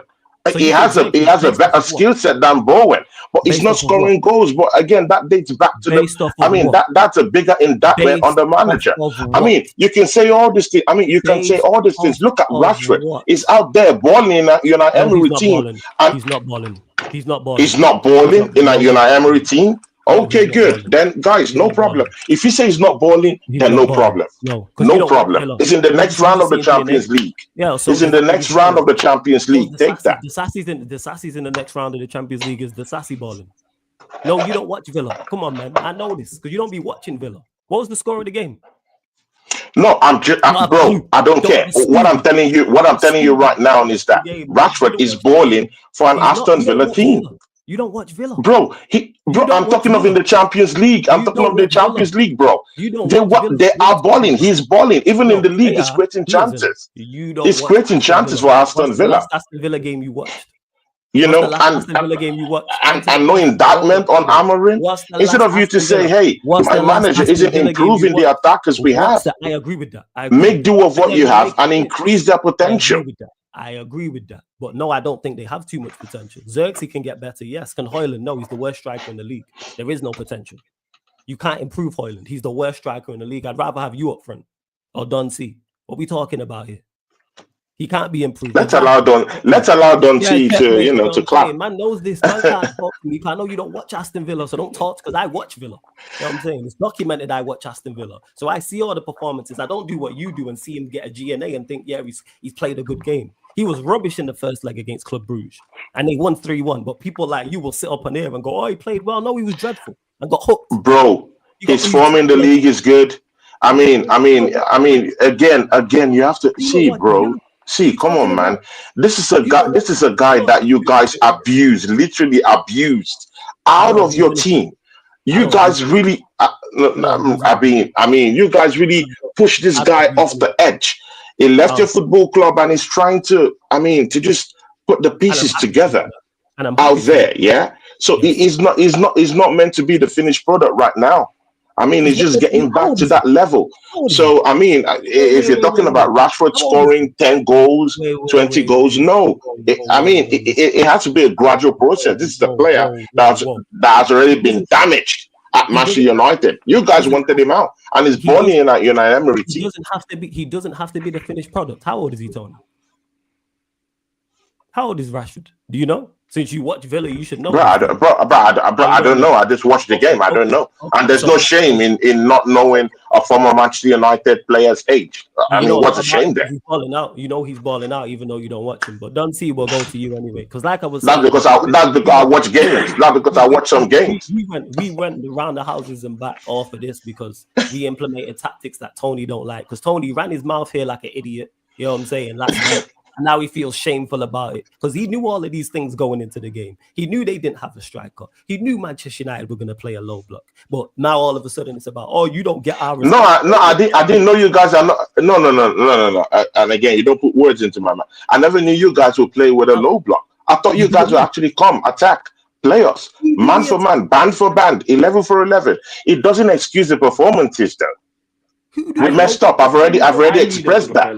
Tony, so this is why you need to watch. So Tony, this is why you need to watch other teams rather than your own. Because Dunsey and any other Arsenal fan who said it was going to be a tough game is not surprised by our approach. Our approach would be the same against you 10 times out of 10. How we played you in the league when you beat us 2-0, how we played you when you beat us when we beat you lot in the FA Cup, and how the game drawn, we played the exact same way. You've played us twice under this manager. If you thought all of a sudden we was going to go to last Sunday, and all of a sudden play attacking football and go man for man, you're mistaken. Why would the manager do that? Knowing how to get the best out of you. Knowing that you, especially the West Ham game, prime example. West Ham, you want to talk about attacking football, and they had 32% possession against you lot. That is the way to play Arsenal if you are not better than Arsenal. Now, Real Madrid, they ain't going to park the bus. You know why? Because Real Madrid are better than you lot. So therefore, they're going to dominate and get on the ball. You lot are going to be the more defensive side. What are we talking about here? What is going on? All of this, like, you lot are going to be the defensive side. If my manager went and attacked you lot, I'd be here cursing him out. He did the sensible thing. Hey, you know what? We don't have the players. Give Arsenal the ball, and hopefully we can catch him on the break. And the only criticism I have for him is putting Højlund on. Because if he doesn't put Højlund on, we probably win the game. But hey ho, we move. Dunsey, talk to us. Thoughts on the game? Well, people, are you not entertained? Are you not entertained? Round 1 to 10, who's your winner? Just to clarify, people, West Ham had 5. This West Ham performance he hyping up. They had 5 shots and 2 on target. They played, but they won, bro. It doesn't matter, bro. It doesn't matter how you sugarcoat it. They won. They're the bigger guys. They won. They're the bigger guys. They won. You implemented a tactic that West Ham implemented successfully against us and beat us at home. You're in your home. You implemented that same tactics, not away from home, in your home, and you couldn't do it. So, I mean, there are two different... There are two different things, yeah. Because we don't. Then what is the end game? Then what is the end game? Get rid of these players before you go, Dunsey. Get rid of these players. That is the end game. Because our attack, I'll say this again, our attack is one of the worst in the league, Tony. What are you talking about? We have the worst striker in the league. That's why I criticize the manager for putting him on the pitch. We have the worst left winger attacking midfielder in the league. Garnacho hasn't scored under Amorim since he got here. He doesn't have 1 goal. Amorim's been here since November, and he hasn't scored once in the Premier League under him. I don't think you realize how bad our attack is. So I'll repeat this again, and maybe this will go through, and you'll understand. And I think you don't know the fact that I'm missing Bukayo Saka. I think you don't know the fact that I have Merino up top. I mean, bro, Merino, he couldn't even get into my midfield. Why did I say a draw? He couldn't even get to my midfield. He's the one leading my attack. I mean, you're not the only one with pitfalls. You're not only the one with shortfalls. We had disadvantages all through because Saka is not in my team. Who said you didn't? I never said anything about Saka. Kai Havertz is missing. I never said. I have no striker. You have a striker who can hold up the ball, who can hold up play, even in a mid block. You do have one. We don't have. Never said anything about these things. Why are you making points I didn't make? You're arguing with I didn't mention Saka. I didn't mention Kai Havertz. The reason why I predicted a draw, Tony, is because I just don't get gassed up and do what you do and look at league position and do that ignorant thing and go, oh, we're second. No, but again, would you call it gassed up if the second team in the Premiership is going against the 14th team in the Premiership that are considered 39 goals in 28 games, bro? I've only considered about 24 goals this season. Because styles, so I'll answer your question. So there's nothing about gaslighting in that. Can I respond to you? Can I respond to the statement you just made? You said no, but what is gaslighting that? When the second team in the league is going to face the 14th team in the league that's considered about 39 goals even before we went there in 28 games. When you are done, I'll explain. So no, so you just said there, what is gaslighting in regard to the team being second and a team being 14th? What you do is just look at it on paper and go, we're second, they're 14th. That means we're going to mollywop them. Football doesn't work like that. You know why? Because styles make fights. What players we have, what players you have impact the game. And you just mentioned it there. You have players missing too. You had Saka missing. You had Kai Havertz missing. So 2 of your front 4 in your attack is missing. So when I'm looking at the game, I take it into consideration. Why did I predict a draw? You know why I said it was going to be a stinkfest? Because both our attacks are shit. That's why I predicted it. I'm surprised we even got 2 goals. And lo and behold, what did we do in the game? Miss a load of chances. You know why we missed a load of chances? Because our attack is not good and our 2 best attacking players are missing. You miss chances. And you know why? Because 2 of your better attacking players are missing. Wherever you have Havertz is a whole different thing. But your best striker's missing. Your best right winger's missing. We had our 2 best attacking midfielders missing. So of course there's going to be, but what you do is look at it and go, well, they're second, we're 14th, we're going to beat them 3-4-5. They've only scored X amount of goals, not knowing, which is what I've been saying for the long time, is defensively, we're actually okay. Defense is not our problem. But what people do is do what you do, or they've conceded X amount of goals, or they conceded 2 goals here, 3 goals here, 4 goals here. Defensively, we're actually all right. And speaking of injuries, you know who was missing from our defense and we've got Bell? Harry Maguire. So we had De Ligt, we had Mazzarri, we had Yoro, Haven was out there, Casemiro was playing. And you know what them players are decent at? Defending. You know where we struggle? Attacking. Because our attack is one of the worst in the league. I think we're 4th or 5th in terms of goals scored. The defensive record, we're somewhere probably in the middle. But this is what I try and tell you and others is, don't just look at it like you're a child. Well, they're second, we're 14th, so we're going to batter them. No. That wasn't what I did. But I mean, if you're putting words into my mouth, then no problems, man. If you're putting words into my mouth, then I would like to hear what Don T would say, because I mean, we just left him there, and I mean, he doesn't have any word to say because of your bickering and to anyone who some little waffle down there, but no problems. Anyone who thinks I'm lying, go back to last week and this show, and Tony was talking the smoke. We're gonna come to them and smash them up. Bro, we just came from an away game. We just came from an away game in the Champions League where we beat PSV 7-1. I mean, there's no coming back from that. Yeah, in a Champions League game, and we're second. And I felt that Man United has been poor this season. That's what I felt. I felt they've been poor this season. They've conceded 39 goals. There's nothing out of reality to say we're going to beat them up. Don T said that we're going to beat them up. He didn't say smash, but he said we're going to beat them up. TJ said we're going to win. So, I mean, it's not out of space reality when we say we're going to beat them. Others said they're going to beat them. There's a big difference between winning and smashing up. There's a big difference. Tony. Okay. You know what? Yeah, this was mad. Okay, Tony, let me show you something. Yeah. Let me show you something. Let me try and bring it back to earth, right? The biggest. No, I'm already down to earth, bro. I mean, I'm down to earth, bro. There's nothing left to lose, bro. Okay, the biggest compliment Man United could have done to us, yeah, on Sunday was play 2 banks of 4, and they did. PSG didn't respect us. This is why they tried to go bang for bang. Yeah, this is why they tried to go gun ho. And look what happened. Yeah, look what happened. Yeah, they made people like Moreno, yeah, look world class. Yeah, all right. Yeah, sure. That way. Yeah. We forgot, yeah, that Odegaard was missing. Right, someone found him.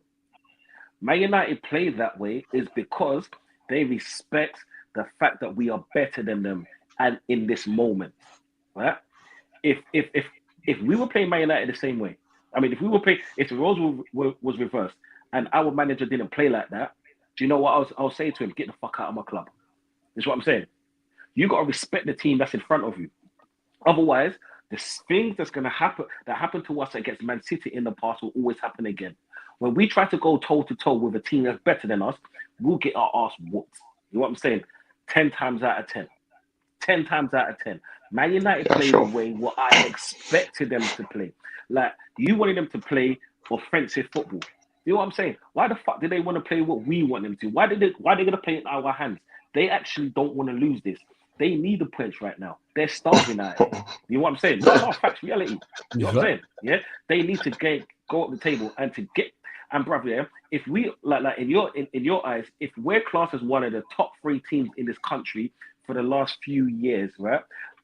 Man United actually getting the points, yeah, the morale, the boost that it gives them.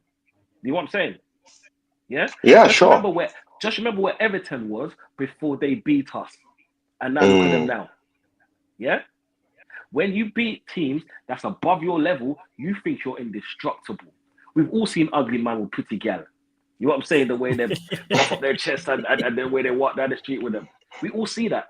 That's what it is, bro. You know what I'm saying? I get what you're saying, yeah. But then guess what? If you and I, yeah, no, if most people say that the Premier League competitively is the best league in this country, that means league position means nothing.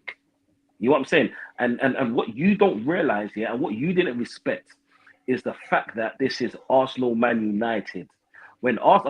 There's teams when Arsenal Man United play, you never know what's going to happen. When Arsenal Liverpool play, you never know what's going to happen. When Tottenham and Arsenal play, you never know what's going to happen. Yeah. When Chelsea, Man United, Liverpool, and all the above play, you never know what's going to happen. There's a reason. No, then how would you? Then with that premise, how would you know they're gonna keep a low block? I mean, because we're better than them. Because, brother, yeah, a manager that Flawless has, right, is a very smart tactical manager. He knows that any team that's come against us, try to go toe for toe, we destroy. Look what we fucking done to Man City. Exactly. Anyway, no props, man. But what I know is that they played anti-football. I would have loved them to come out, but they didn't come out. So, it goes down the window like that, man. And to add on to Tony's point, when we've played that way in the past this season, I've been super critical. So when we've played defensive against the likes of Southampton or an Ipswich or a team I think we're better than, or we're going for a game, that's when I have the issue. However, if the manager would have come out and tried to play front foot football against Arsenal, I would have crucified him. You don't do that against a team that is better than you.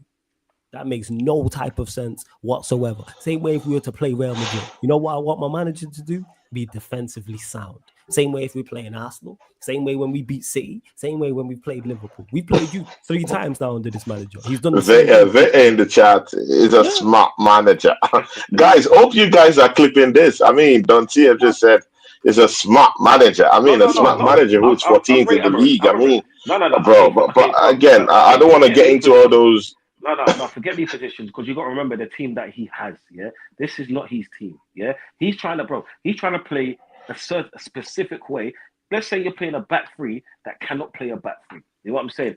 There's things that is the manager's fault, which I get, right? So we're having excuses for the manager right now. No. There's loopholes. There's loopholes to everything, bro. You can't judge a manager in his first few months, right? With not one of his signings. You could judge. But again, you have to make use of what you have to at least. I mean, show us something. Show us something. But again, he showed up against Arsenal. Let's see whether it's going to show up against Real Sociedad, innit? Bro. He did show us something because he made his team draw against our team. So he showed something. And to be honest, like you said, we were lucky to actually friggin' get out of that game with a draw because I was in and out of Flawless' stream, right? Just because I was watching it with the family and stuff like that. Yeah. And I told him, I was like, we were lucky. That's what I'm saying. We were really lucky. But anyway, let me get my take on the game. The first half, right? The first half, we played the same Arsenal football. Left, back, right, back, left, right, back, and all the rest of it. Yeah. You say we had most of the possession. Yes, we did have most of the possession. But what the fuck did we do with that possession? We didn't do nothing. If anything, Man United controlled the first half. We just looked better because we were on the ball a lot longer. But if you see the positions that we was on the ball, most of it was in the middle of the park. Most of it was in the middle of the park or down the flanks. You can't tell me one noticeable chance here where we went right down the middle. You know what I'm saying? Because we haven't got those kind of players to do that. You know what I'm saying? All we did was swing balls in left, right. It's like a march in our head. Is what I'm saying, yeah? Like the way we played in the first half, yes, it looked good on the eye, but it was horrible football. Yeah? It was horrible football. You get me?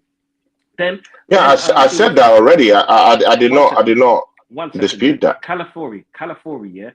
For me, that goal started from him. He did not win his header. He's a fucking centre back playing left back. Yeah, he did not win his header, and this is not a thing where a man ran past him.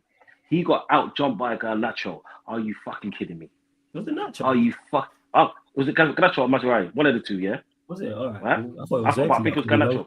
Was it Garnacho? I think it was. Yeah. But are you talking about the initial long ball, or are you talking about when it dropped? Because it was when it dropped. When it dropped, yeah, it was either Garnacho or was it? Yeah, I think it was Garnacho. When it dropped, yeah. And then that led to Trossard leaving that foul, making that foul. Yeah. That led to Trossard making that foul. And to be honest, like I'm glad he kind of made that foul just because that was a smart thing to do at that time. But then forget the referee, bro. Because when people say, oh yeah, but then it was 11.2 yards away, who gives a flying fuck how far it was? This was the goalkeeper's mistake. Yeah? The goalkeeper said, look, right, I'm going to give you my girl. I'm going to spread out her legs. Take her. Yeah? That's what he did. Right? He gave my man like literally 3/4 of the goal. Yeah? And it's not like he's a Peter Cech, right? He's who's that old Man United keeper? Edward van der Sar, yeah? He's not like 6'5", 6'6". He's only like 6'1". You get me? And he gave 3/4 of the goal against someone that's technically sound like Bruno. You know what I'm saying? Because like it or not, Bruno is a very technical sound player. like Bruno. No. You see, when Bruno's ready, he actually plays ball. He just doesn't do it consistently enough. You know what I'm saying? He might have a few moments, and that there was one of his moments in the game. You know what I'm saying? Because he always has 1 or 2 moments, but that's all it is. Yeah, and then he scored. Yeah, he scored, but that's down to the goalkeeper. But there's certain things within that play which could have been nullified, but it didn't. We're 1-0 down. Do you know what Arsenal do after we 1-0 down?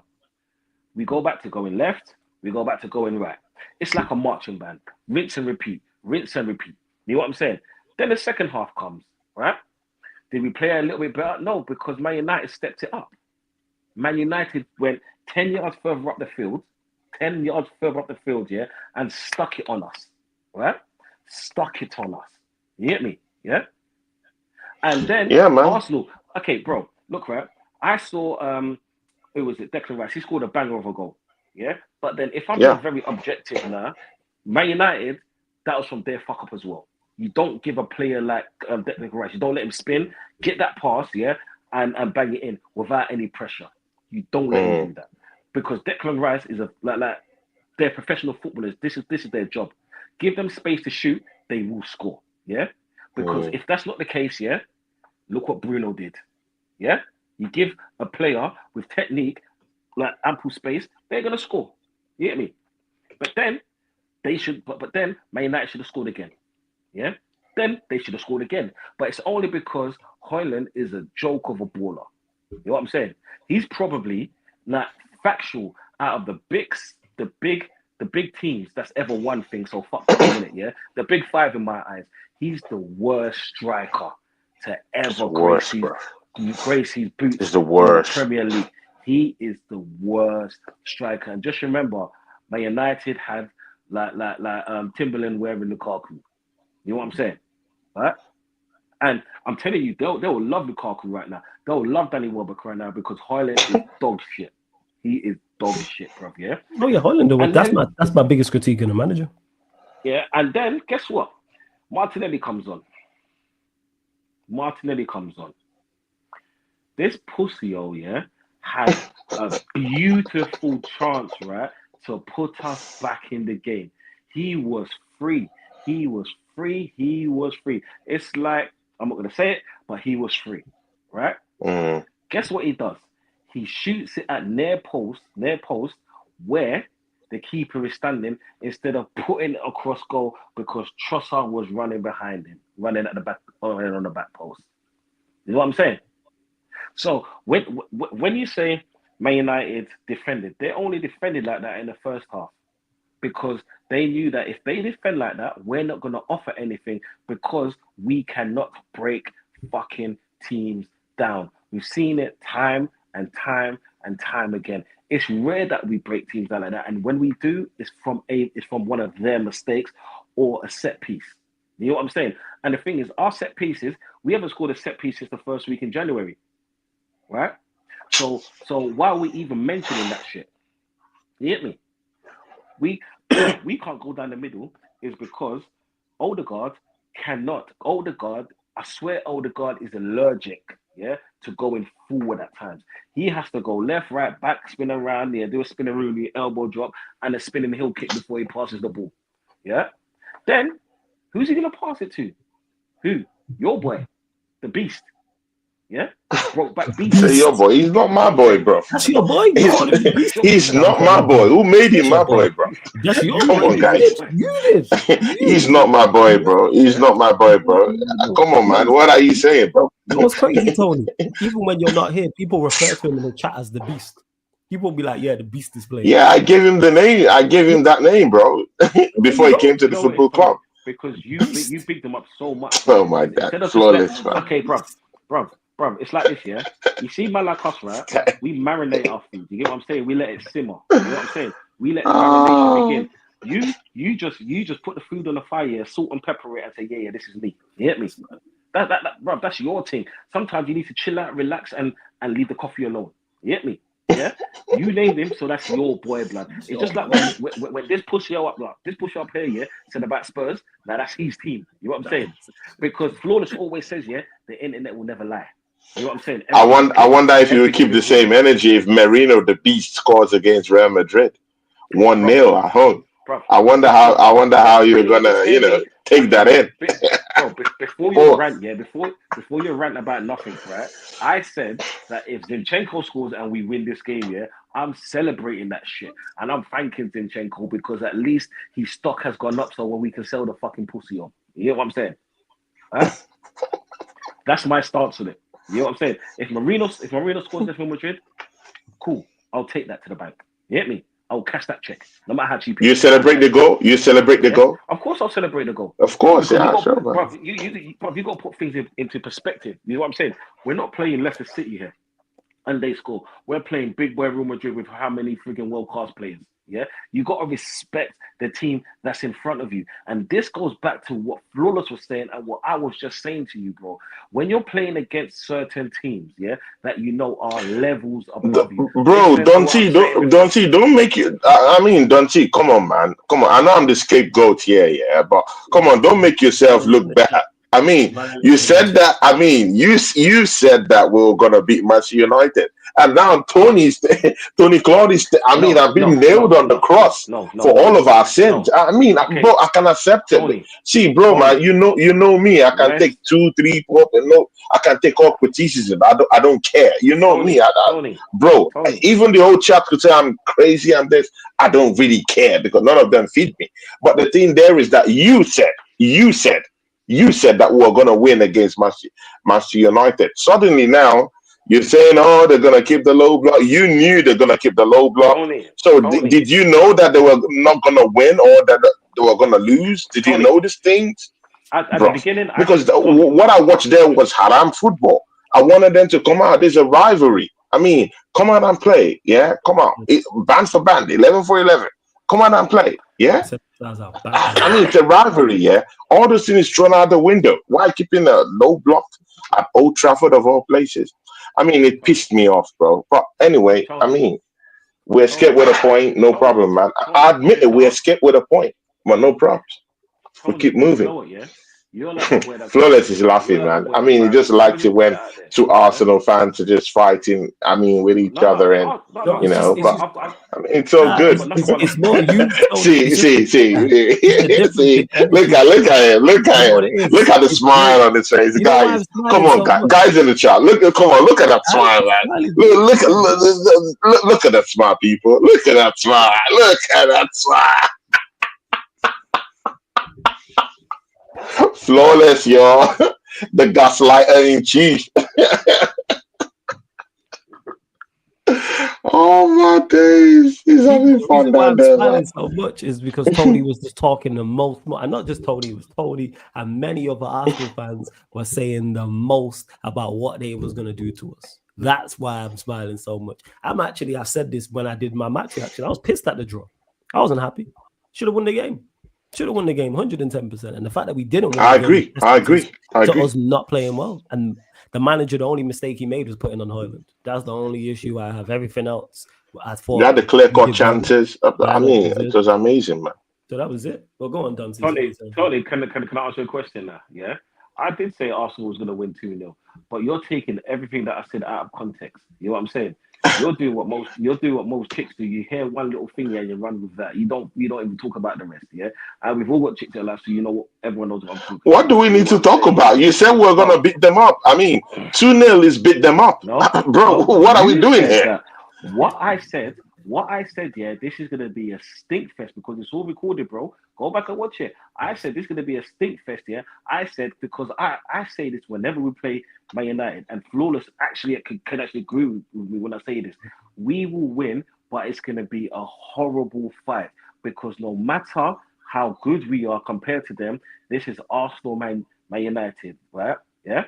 This is Arsenal and Man United. It's always going to be feisty. There's always going to be a little surprise in it. There's always going to be something. I've never, as long as Flawless is normally on his show, right? I've never, when we play Man United, I've never been confident when I say we're going to win. It is just hope. You know what I'm saying? Because when it comes to Arsenal and Man United, it doesn't matter where you are in the league. It really doesn't. And that including cup competitions as well. It really doesn't matter. But again, if we had a striker and if Bukayo Saka was okay, this would have been a whole different conversation.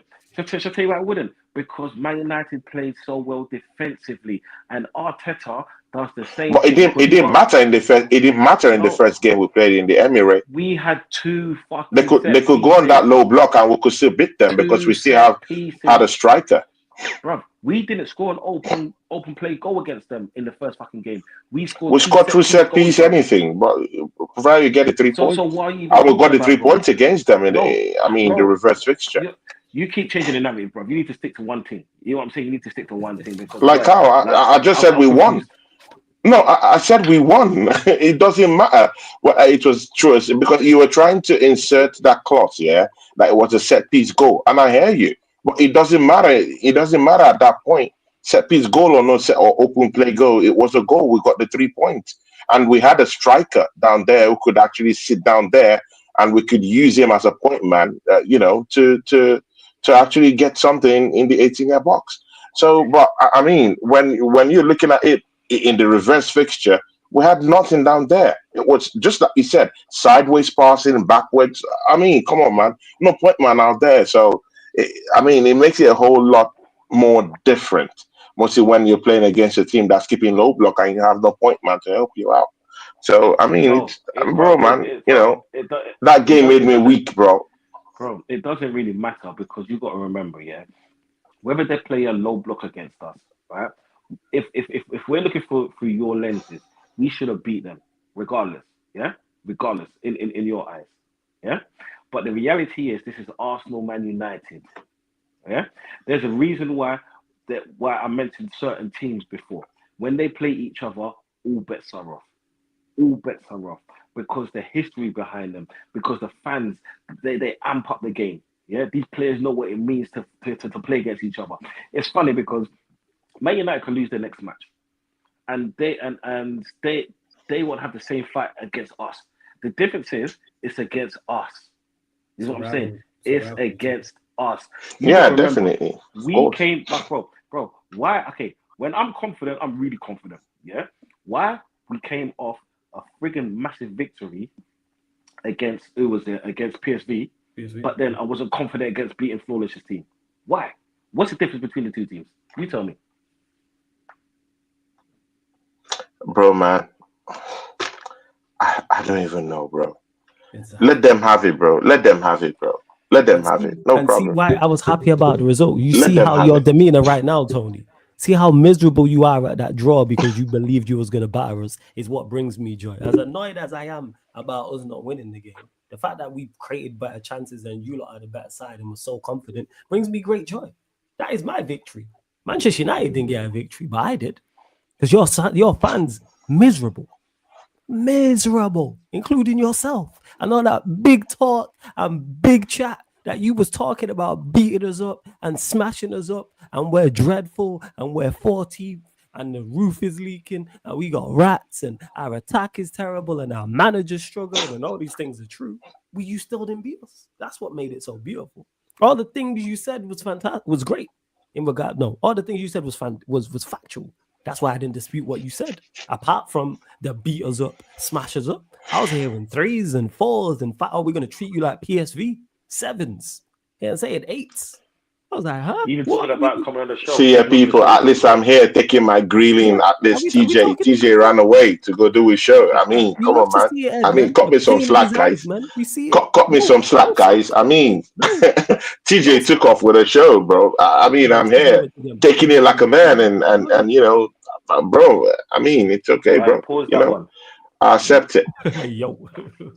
Hey yo. Hey yo. Hey yo. We got the draw. Let's see what else you lot are saying. Big up to Warrior J. Says just switching lanes quickly before we do go back to Arsenal before we close out. Flawless thoughts on the second leg against Sociedad. I'm assuming you're still not confident since the players you could have make mistakes. Yeah, of course not. It's not even about that game. Isn't Manchester United versus Real Sociedad to me. It's Manchester United versus Manchester United. If we go out of that competition, which is definitely possible, it won't be because Real Sociedad were brilliant. It won't be because they played us off the park and they were exceptional. No, they might be higher in their league, but I believe we're on the same amount of points. They're mid, we're mid. We're two mediocre teams, and it showed in the first leg. There was a distinct lack of quality in that first leg, and we was in control until our captain decided to make multiple mistakes. And then they got back into the game and the ascendancy was with them. And we're not just him. Our whole team's been doing it all season long. And I keep stating this. Defensively, we've actually been okay. I've stated this on here. I've stated this on back again. It's just that we make individual errors that cost us. So when I say defensively okay, I'm talking about from a structure standpoint. It's very rare game after game we've been walked through. And teams get chance after chance because the defensive structure is terrible. It's been the odd game. But overall, it's been all right. More so personnel. So if we go out to Sociedad, there'd be some dumb shit we did. Like people have said, oh, Zubamendi's back. Or the number 11 that got off the bench for them. I'm not scared of them. I'm scared of us. Because I know we're capable. We could easily be 1-0 up in this game cruising and someone does some dumbness. And then it goes 1-1 and then the ascendancy's with them. It goes extra time. It goes penalties and we go out. Because to me, this has penalties written all over it, this game. So I'm confident. The only confidence he's given is that defensively you can't play Maguire. And Maguire hinders us so much about just getting up the pitch because he's just not mobile. All the other centre-backs are mobile enough. Even Lindelof, as limited as I think he is mobile enough. Hopefully he don't play. Hopefully, Dorgu will play wing-back. Dalot will play the other side. It'll be Delit, Maz, and one other. I don't know if Yoro's fit. It may be Heaven. Actually, it'll be Lindelof if Yoro's not fit. So he'll probably go Delit, Maz, Lindelof. Lindelof would be the central centre-back, maybe. Lindelof right side and Maz left side. That as a back three, I don't worry about. Dorgu at wing-back, cool. I know they said Agate's back in training. We'll see what's here. Yoro didn't train, so yeah, Yoro won't play then. So that'll be the back three. It'll be Casemiro, Bruno again. It'll probably be Garnacho, Eriksen, Xerxes. Do I like that lineup? No. Could he pick better lineups? Yes, but here we are. So it's a must-win. That's what it is. Forget performance. It's must-win for him. If he loses this, our season's over. Season's done. If he wins this, we get through. It'll probably be Lyon on the other side because they beat FCSB 3-1. That'll be a tough game. But we have a tough game against anybody. But yeah, confident. Are you gonna win the Europa League? Absolutely not. What are you talking about? Have you seen us play? No, bro. Bro, I just have to ask that question. I mean, you just said a whole lot of stuff about this Real Sociedad game, bro. I mean, let's cut the chase and let's call a spade a spade. You know, that's why I just have to ask you that question, man. You know, are you gonna win the league, the Europa League? Do you believe it? You go, Duncy. There's no guarantee we get past Sociedad. I ain't even confident of that. There's no guarantee we get past these men. Could easily go out on penalties. Yeah, go on. let's say hypothetically you beat them tomorrow, who have you got next, or who have you Leon. got to run up to the final? It'd be Leon would be the next one. And who's after that? And then Leon is after that. It'd be the semi-final, wouldn't it? It'd be Roma. It'd be Roma Athletic Club. Roma Bilbao Rangers. Roma Bilbao Rangers or somebody else. 1 second, because Rangers beat up Fenerbahce, didn't they, in the first leg? I tell you. Yeah. I'm just pulling up the bracket now. Give me 1 second. So yeah, I was right. So it'd be Rangers, Athletic Club, or Roma. That'd be a potential semi-final opponent. More than likely, Athletic Bilbao or Roma. And I watched the first leg of those two games. Those two teams are light years ahead of us. They are light years. If we face one of them, we are getting baptized.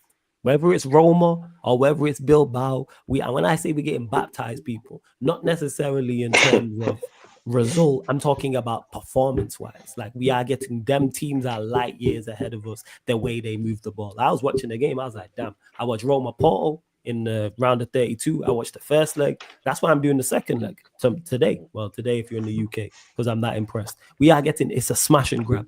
Like Tony mentioned about tactics, and when we was having that debate, that's what that will be. Implement them tactics and stay in the game. Because if we try and play against either one of those two, I'm praying that we somehow get through to the semi-final and we face Rangers. I'm praying it's Rangers. But I think Bilbao or Roma are going to the final. The winner, I've said this, I think the winner of that tie makes it to the final. And I think Lazio... Athletic Bilbao looks... They look really good, and they have a couple of quality players out there. I mean, Williams and the likes of them. But let's see how it's going to look like, man. That's going to be a tough one. And again, Chelsea's in the Conference League. So, I mean, it's likely Chelsea might win that Conference League anyway. So, it's a quick ticket to Europe, to Europe again, right? So, Man United have to find a way. They have to find a way. It's 1% chance, 99% faith. That's what it is. Do you know it's because I think you're going to win tomorrow. Like, to be honest, I think you're going to win tomorrow. No bantering. Probably it's a dicey one. It's a dicey one. I think it's going to be about 2-1. 2-1, yeah. It's going to be like a 2-1. 2-1. Sorry, man. Because of the teams that you actually that you could potentially play afterwards, I think that's the furthest you can go. Just because, I feel bad for you. It's like us playing Real Madrid. We're in the same boat. We might as well just sail off together and be happy and cheers. Have a drink to cheers. I don't want to play Leon. I'm looking at Dante. If it's left for Dante to say, "Hey, man, don't show up to Madrid. Just stay at home. I mean, you've lost already. I mean, bro, man, come on, man." Come on, man. Don't do that, man. I'm here facing Sociedad, and Sociedad ain't great, but neither are we. So that's how I look at it. I go, but this must win tomorrow. We got to win. Whether it's in normal time, whether it's extra time, whether it's penalties. This is a huge game for the manager. It's a massive game. It's a massive tie anyway. The first one was. Because all I said was make sure the tie's still alive by the second leg. And I'm actually disappointed with the draw. We should have won the game, but here we are. Get through. It'll probably be Leon. That's going to be extremely tough as well. League on side, so you know they're going to be of a certain quality. I believe they're fourth in their league, so they're better than Sociedad of league standards. So that's how I look at it and I go, fuck. So now, in his first season, if this guy doesn't win any trophy in his first season, does that make Erik ten Hag's legacy at the club more better than Amorim in any way? It already is. Your team was shocking, and he still gave you 2 trophies back to back each season, right? He's already performing at a better level than Ten Hag. Is already performing at a better level than Amorim, because Amorim took us backwards. Yeah, we've gotten worse since he's got here. Yeah. So it regardless of like the 2 trophies, we are currently worse. So whether he wins a trophy or not, he could win the Europa League. All right, that's a positive step. That would be a major achievement, but that doesn't exclude all the fuckeries this manager's done. Like, that doesn't exclude it. We don't win the Europa League and I go, all right, I'm not going to longer criticize Amorim. I'll probably crash on him more, because I go, wait, you can win the Europa League with this lot, but have us performing in the league like this. That's again on you. Because he even said it after the game against you lot. I adapted my tactics. Why haven't you adapted your tactics months ago?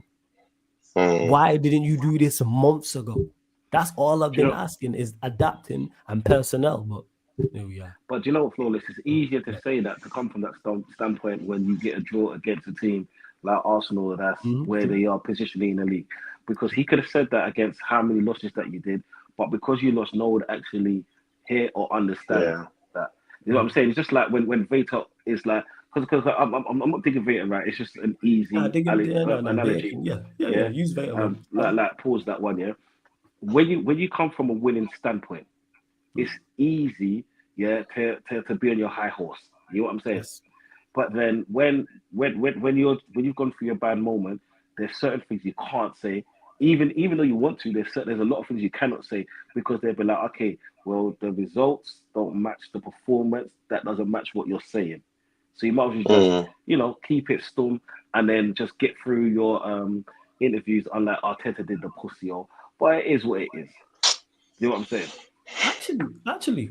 Hey, thanks, RSV. Someone just dropped a super chat for us. Big up to you, RSV. That's Flawless. Your honest thoughts on Sir Jim's Ratcliffe's full interview. I didn't watch it in full, so I've only seen quotes because I don't have time. I'm not gonna lie. I said this on Rancy Show. I don't have time for Ratcliffe or Ineos. I got no time for them. So that's why I didn't sit down and watch the full interview. Of course, I heard quotes. And to his credit, most of the stuff he says makes sense. When he's done interviews, it's made sense what he said. So I don't really have too many issues. You can already see he's a sensible businessman. He's already a sensible businessman. However, you guys would have been broke of cash, bruv. Cashless, bruv. By December.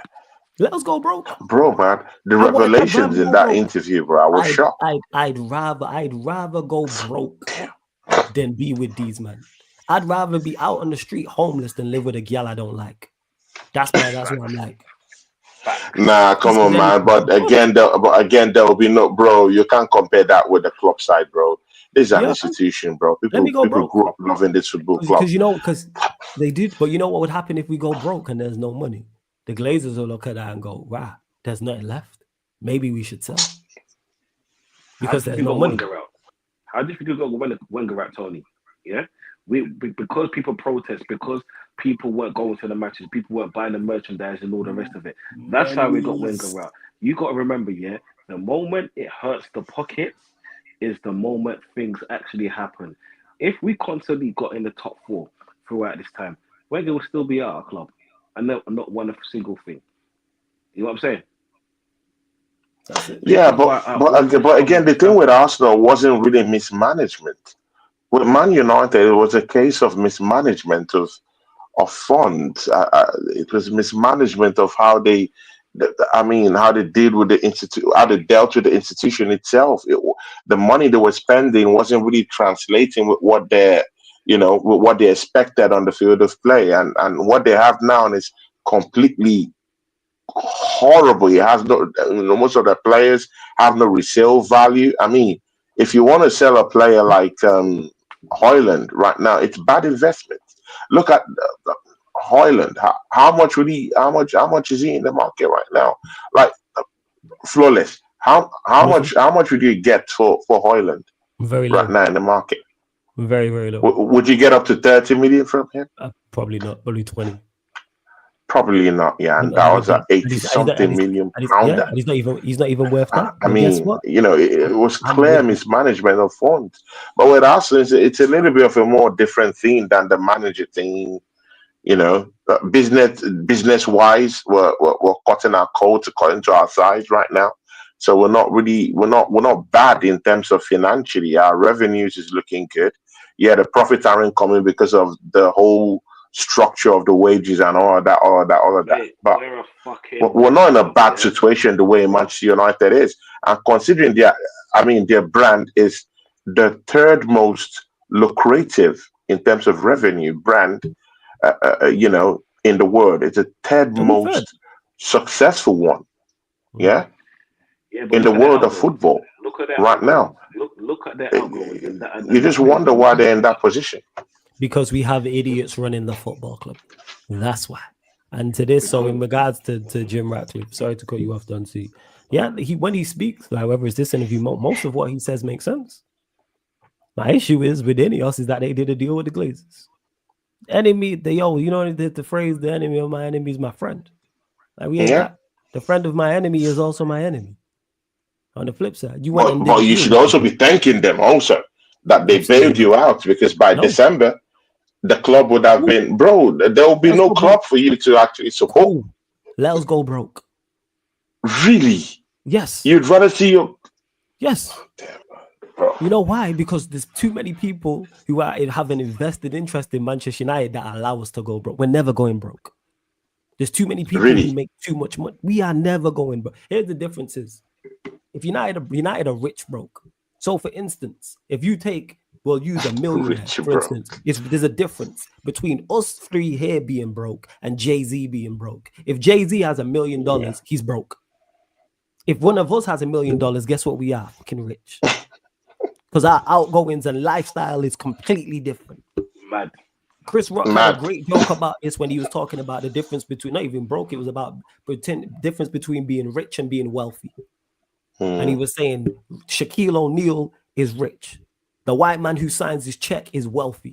He was like, there's a difference. He's like, I'm not talking about big one. I'm talking about Bill Gates. If Bill Gates has £10 million, he's broke.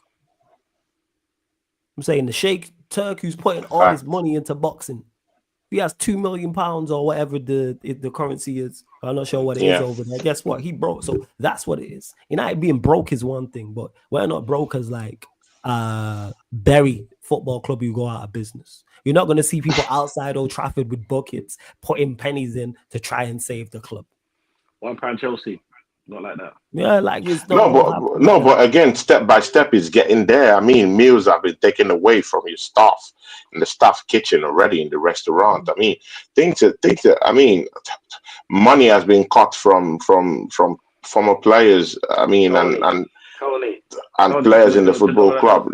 I mean, it's gradually in it. It might get there. You never know. That's what I'm saying. It might get there. You know what that does, Tony? That takes the heat of how bad Man United has been playing their performance this season. That's what that does. And that's what people will try to forget. Because whenever something happens in football, let's say when a big team does so bad, PR comes out. Yeah? PR comes out. It's just like when Arsenal does poorly or loses a game, you know what comes out? A new T-shirt. So they forget it. It's PR. And again, they're moving to a new stadium too. So I mean, I can't be broke and you move to a new stadium, bro. Exactly. I don't even understand this shit, bro. Tony, you know why? Because we are not broke. That's why. No, I mean, but your chairman came out and said we're broke. I mean, we don't have money. We have to go through all these programs because we have to actually cut our budget and everything. So I mean, because we've been throwing away money stupidly. But when people think broke, they think that means you have £0. Zero, yeah. Well, if you go to Manchester United, we might owe money. There might be loans and stuff. We're not in a great financial situation just because of the amount of staff we had. That them cutting staff was smart. We haven't doubled the amount. Like you lot have 600 members of staff. We got 1,200. How we have double the amount of staff that you lot have? Like he said, one of the things he said was spot on when he said there was the body language consultant at the club. He was on 175,000 a year. What's going on? That's just terrible. Body language consultant. Nonsense. So that I agree with him. The cutbacks, for the most part, I don't believe them all, but the cutbacks in that department, I have no issue with. Like I said before, and I'll say again. These men did a deal with the Glazers. I wanted an 100%. If any else would have come in and took 100% of the club, I go, all right, cool. This is just the same thing 2.0. And what they're also getting away with the whole stadium and the interviews, etc., is how bad we're performing on this pitch. Because I was told in the summer, believe in Ineos Flawless. You are being negative. Believe. You're getting proper footballing people. Dunsey was there. You're getting structure. So where's the structure got us when we're going to have our worst ever season? In my lifetime, worst ever season in the Premier League. Clearly, we're gonna finish the lowest we've ever finished in the league. Lowest goals scored. What else? Lowest goals scored. Lowest wins. Most losses in a row. Probably gonna go the whole Premier League season without 2 wins in a row. Everything's terrible. One player maybe in double figures for goals. So where's all this great structure that was supposed to improve us? You had a horrendous run with the manager. Keep it, and he admitted that. And that's what I rate him for. Because he said it was a mistake keeping Ten Hag.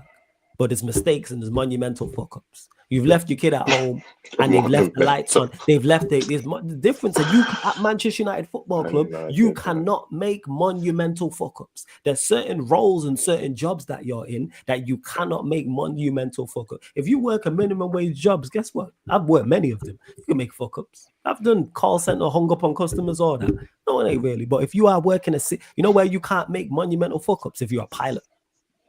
Because people's lives are in your hand. Or if you work in hospital, have to be spot on. You have, and that's how it is at Manchester United. You can't afford to make them type of fuck-ups keeping that man. This is Manchester United Football Club. You at the highest level of the sport. This ain't a team in League 2 or League 1 where you've brought a coach and, you might not make the playoffs from League 2 to League 1. You finish mid-table. All right, cool. What we doing there? You cannot make those type, and that's what they've done. But I was promised structure and how it's going to improve us on the pitch. And all we've done is gone backwards. And then you've brought in your own guy, and we've gotten worse. We've gone backwards. You took us from the pits of hell to another stage of the pits of hell. All you've done is been clearing up. Sheik said this. All they've been doing since they've got here is clearing up their own mess. This stems from them keeping Ten Hag. This whole Amorim thing, it's just a domino effect. Doesn't mean Amorim's blameless, because he is to hold blame, but who put him in that position? Because Ten Hag performed poorly under you lot. Amorim is now. So why do I trust you to go get the next guy? Sorry, go on, Nancy. Yeah, just remember there was interviewing in the summer. Interviewing in the summer. There was interviewing in the summer, and they chose to keep Ten Hag. So like foolishness have to agree with him. It's like a domino effect, and I've said this plenty of times. And this is why I won't always say Amron's shit, and you can see what Amron's trying to do, but then when you bring him into a team that's already on the decline, I believe the same thing will happen with Ten Hag. They might be 2 more places higher, but it'll be around the same position because they've been slipping down for so long. They've been playing the same kind of players for so long because these are Eric Ten Hag players. They bought him to play the Ajax way. He came into Man United and said, I cannot do the same thing I did with Ajax with these players that he brought in. That's what I'm saying. They knew this going into it and still went ahead with it. But Dunsey, you mentioned something because Tony, I know you got to go quickly. Your thoughts on Arteta's interview after the game where he got asked about the title race and he ducked out, you know what I'm saying, dropped the shoulder. You know what I'm saying? That was great movement. Went past him. Dropped the shoulder, man. Flawless, man. Just went round him. Flawless. Just bypassed him. Dropped the shoulder. Bro. Crossed him over, man. Interview man, that's one of the most, that's one of the most nauseating sights ever that I've seen in an Arsenal manager before. I mean, I used to see managers like, Arsene Wenger, do their thing. And I mean, he was very, it was very smart with this journals. Yeah. I mean, very evasive, but this manager, I mean, all I see is just pride, inflated ego. I mean, just answer the damn question, I mean, there's nothing like, bro, that's what I'm saying. Not everyone can. Yeah. What did I do? What did I do? That's funny. I mean, just answer the question, because I mean, of course, me and Flawless can go head to head, with all that good stuff. But I mean, throw that all away, yeah. But the thing there is that just answer the goddamn question. You're being paid £15 million per year. Flawless doesn't pay me £15 million a year. So if I evade his questions, I mean, it's their game, isn't it? But I mean, this manager is being paid. He's being paid £15 million to actually, evade questions, and these are logical questions. I mean, not everyone has the, not everyone has the mettle, to actually stand and face your crimes and face the court, when it's time to deal with accountability, and he's failed. Right from why didn't you bring a striker to this football club in the January transfer window? In the summer, why did you bring in Sterling?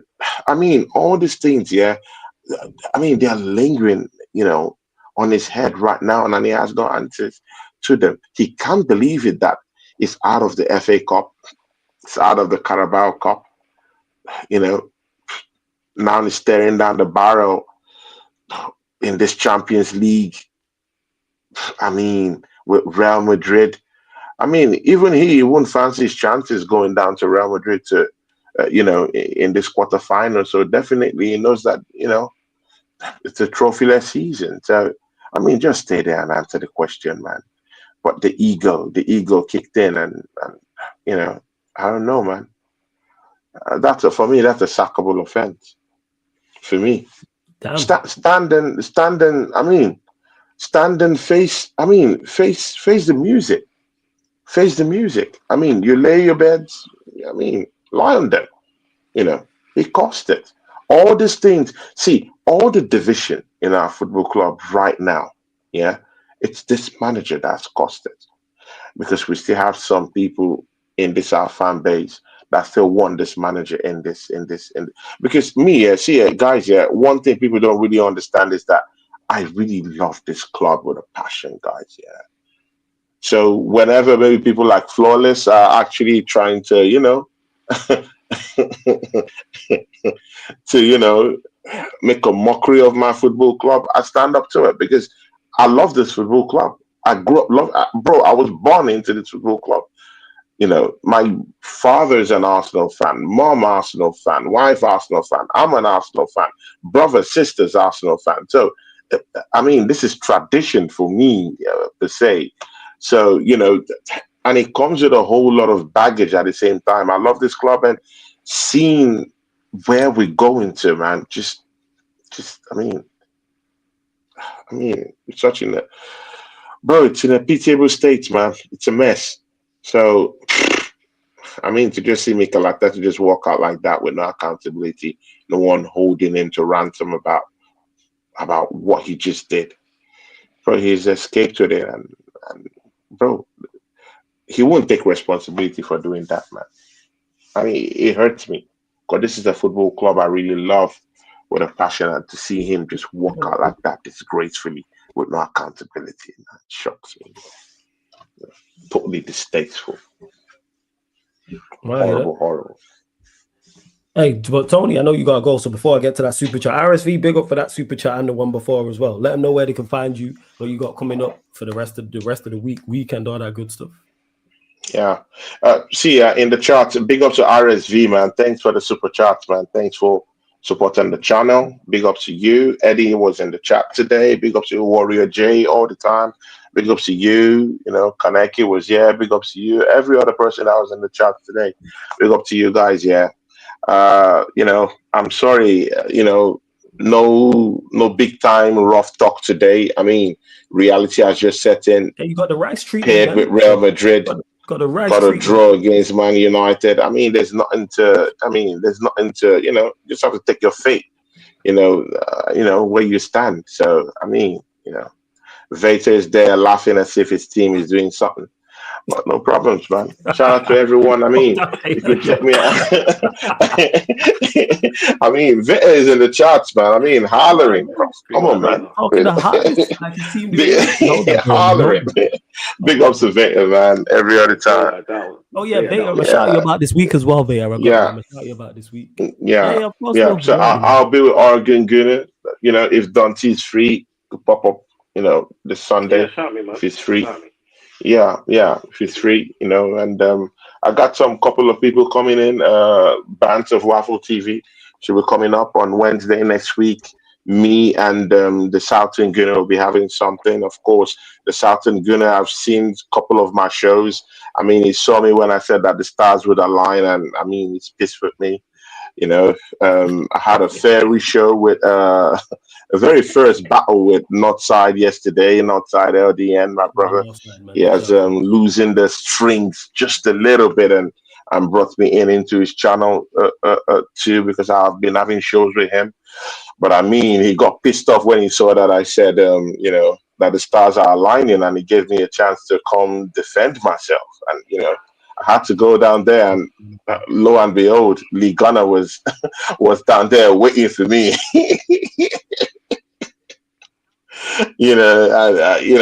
Of course, I'll still hold forth and say what I believe. That's why I like my person. I'm not just gonna car and with these big personalities all up there. I'm gonna say what I believe in. I don't want this manager. I believe the club is in a mess right now. But I'm not just gonna go to Madrid and just car. I mean, let's have some sort of belief that maybe we could do something. Let's just see. I mean, that's just me personally.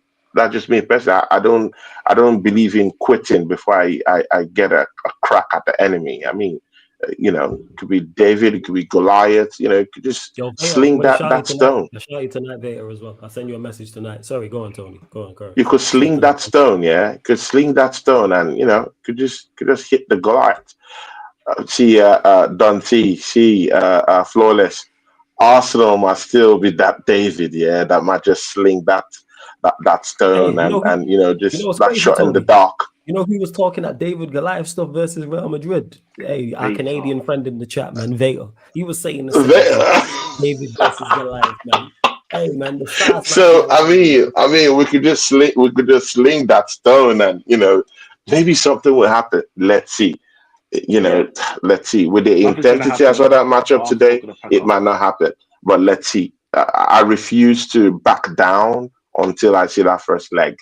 So join me on 20 Club Gunner TV. Come support me, show me some love. And I need to tell you, Flawless, thanks for the redirect you gave to me the other day, man. I really, really do appreciate that. It's only nice I get the redirect. It's about that time. So big up to everyone who showed up. And of course, Don T, man, big up to you, man. I mean, we did this show together. I know there's sometimes you would have gone harder on me and just, give me the, give me the hair dry treatment. But, sometimes you just look at it and say, man, I pity this guy, bro. let me ease it a bit. Thanks, brother, man. One love, man. Always love with you, my brother, man. Safe. And TJ, not forgetting you, man. Big ups to you. Guys, subscribe to Tony Club Gunner TV. Tony Club Gunner TV, links underneath in the description, people. Same way TJ Warren TV as well. And let me get to the super chat. RSV, I've not forgot. I'm going to get to it. He says, Don and Tony, I know you got to go, so we'll go to you, Don, on this. If your new sporting director is not a yes man for the Cronkies, example, he recommends them to get rid of Arteta. Will he leave if he doesn't go on board with them? It's a good question, actually. Your thoughts, Don C. Let's say this happens. To be honest, that the sporting director doesn't get along with Arteta. Good question. Well, if the sporting director doesn't get along with Arteta, yeah, he'll probably leave. Okay. Yeah. Just because I think Arteta's got his hands well into the Cronkies, and I hope I'm wrong. Because realistically, I want Arteta out of my club. I do not want Arteta nowhere near this club. Arteta is like Jesus and Zinchenko and the rest of those frauds. They've taken us as far as we can go with him. Get the fuck out of my club. Yeah? Do the rest. Do what you got to do this season. Because to be honest, to change managers at this time is going to be really stupid. Yeah? Because we're not going to beat Real Madrid. We ain't going to win nothing this season. We might as well just stick with the devil that you know and have a pre-season with another manager. You know what I'm saying? That would be my dream. Yeah. I hope the new guy that's coming in, I hope he works wonders for us. I really do. But who knows? Not really fast. All I want to do is just have Real Madrid come to the Emirates and then go back to the other tie and enjoy some football and on to next season. So we will be there for that. We'll be there. Oh my days, legendary answers, bro. We'll be there, man. That's a big game, man.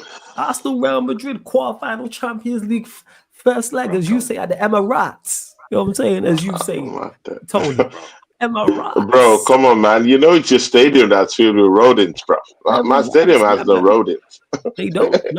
No rodents. No Champions Leagues. We know. But you'll see some Champions League heritage. No, we've just got man that goes missing. We just got man that goes missing all the time. Yeah, man. Let's see, bro. Let's see.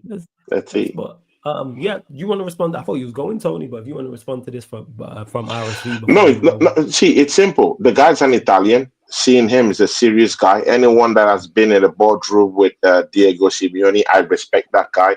You know, Diego Simeone is someone that comes with a big ego. I mean, and he's that kind of guy that would see and say, hey, you know what? Yeah, if you're talking too much, let's go to the backyard and get our scrap on. It's that kind of guy that would just take it to the backyard and say, you know what? Yeah, let's, come on, man, let's scrap. It's that kind of guy.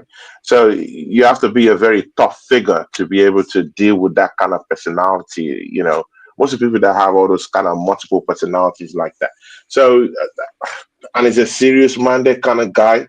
The way I see him, is serious-minded. He's won a couple of trophies. Is brought in, serious talent. He brought in Rodri to that football club. He sold Rodri out of that football club. He's a serious guy, and it's what I want to see in my football club.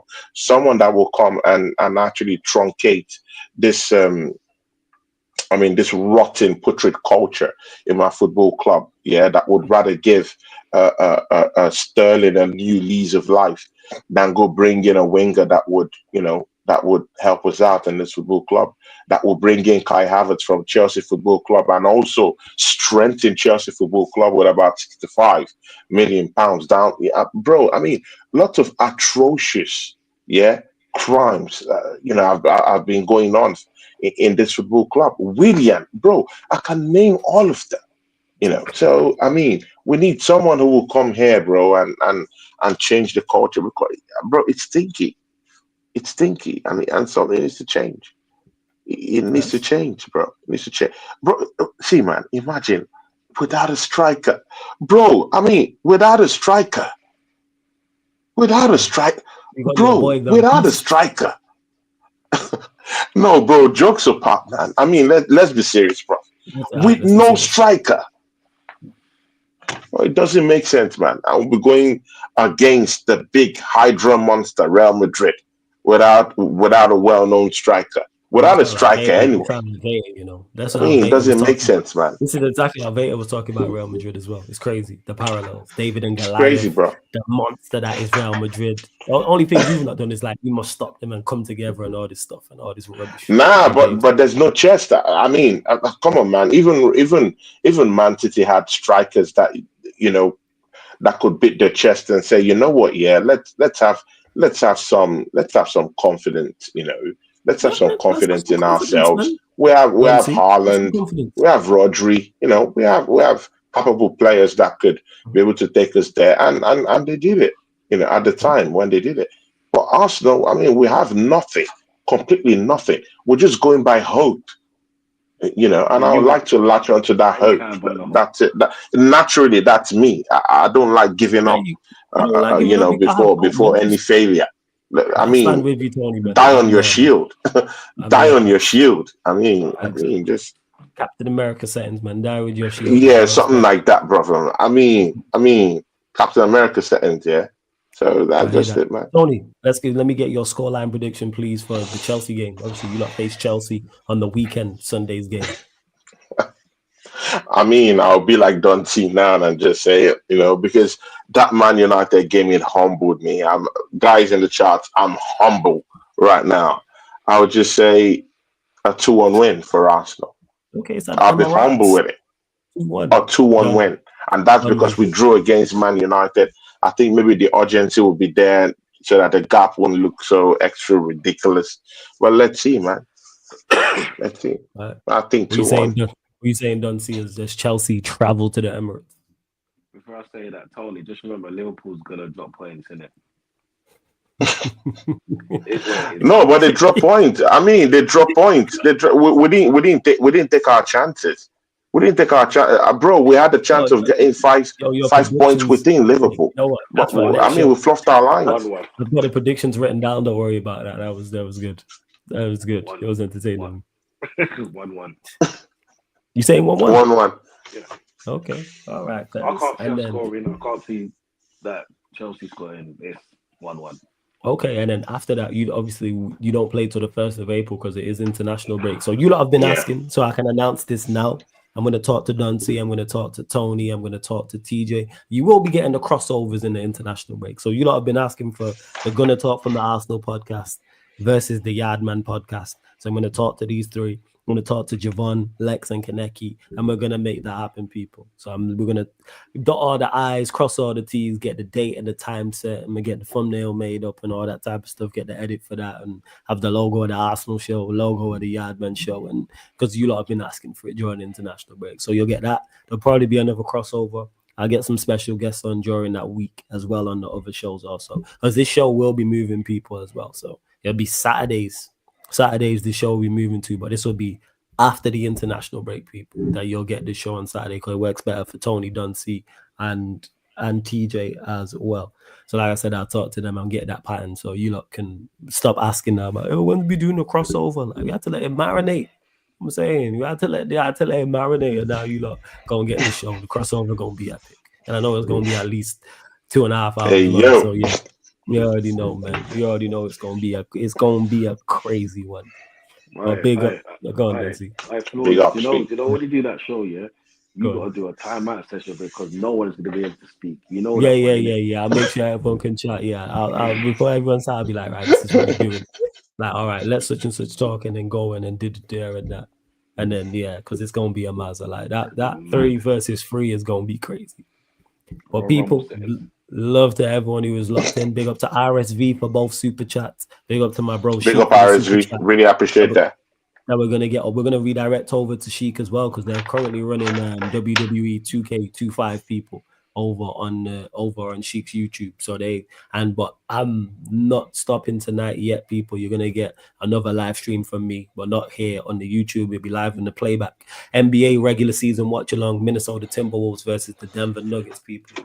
So the T-Wolves versus the Nuggets, that's 2 a.m. UK time. So that's 30 minutes from now. I'll be live on the Sarcasm City TV playback. So just go to www.playback.tv/Sarcasm City TV. That is playback.tv/Sarcasm City TV, or just download the Playback app from your app store, people. Really as simple as that. www.playback.tv/Sarcasm City TV. And of course, this show, all the other shows you see on the YouTube channel, apart from watch-alongs, fan calling shows, and the gaming content, are all available on all audio platforms. So if you want to listen audio only in traditional podcast ways, go to Spotify, type in Sarcasm City TV. You might be driving, maybe walking, whatever you're running it. Maybe you're out just drinking some Kool-Aid on a hot summer's day and you don't want YouTube using up all your data, people. Maybe it's that. So Spotify, 5-star or some follow us on there.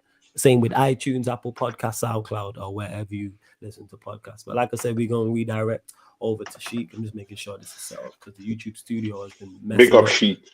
Again, make sure you subscribe to Tony Claude Gunner TV. Make sure you subscribe to Tony as well.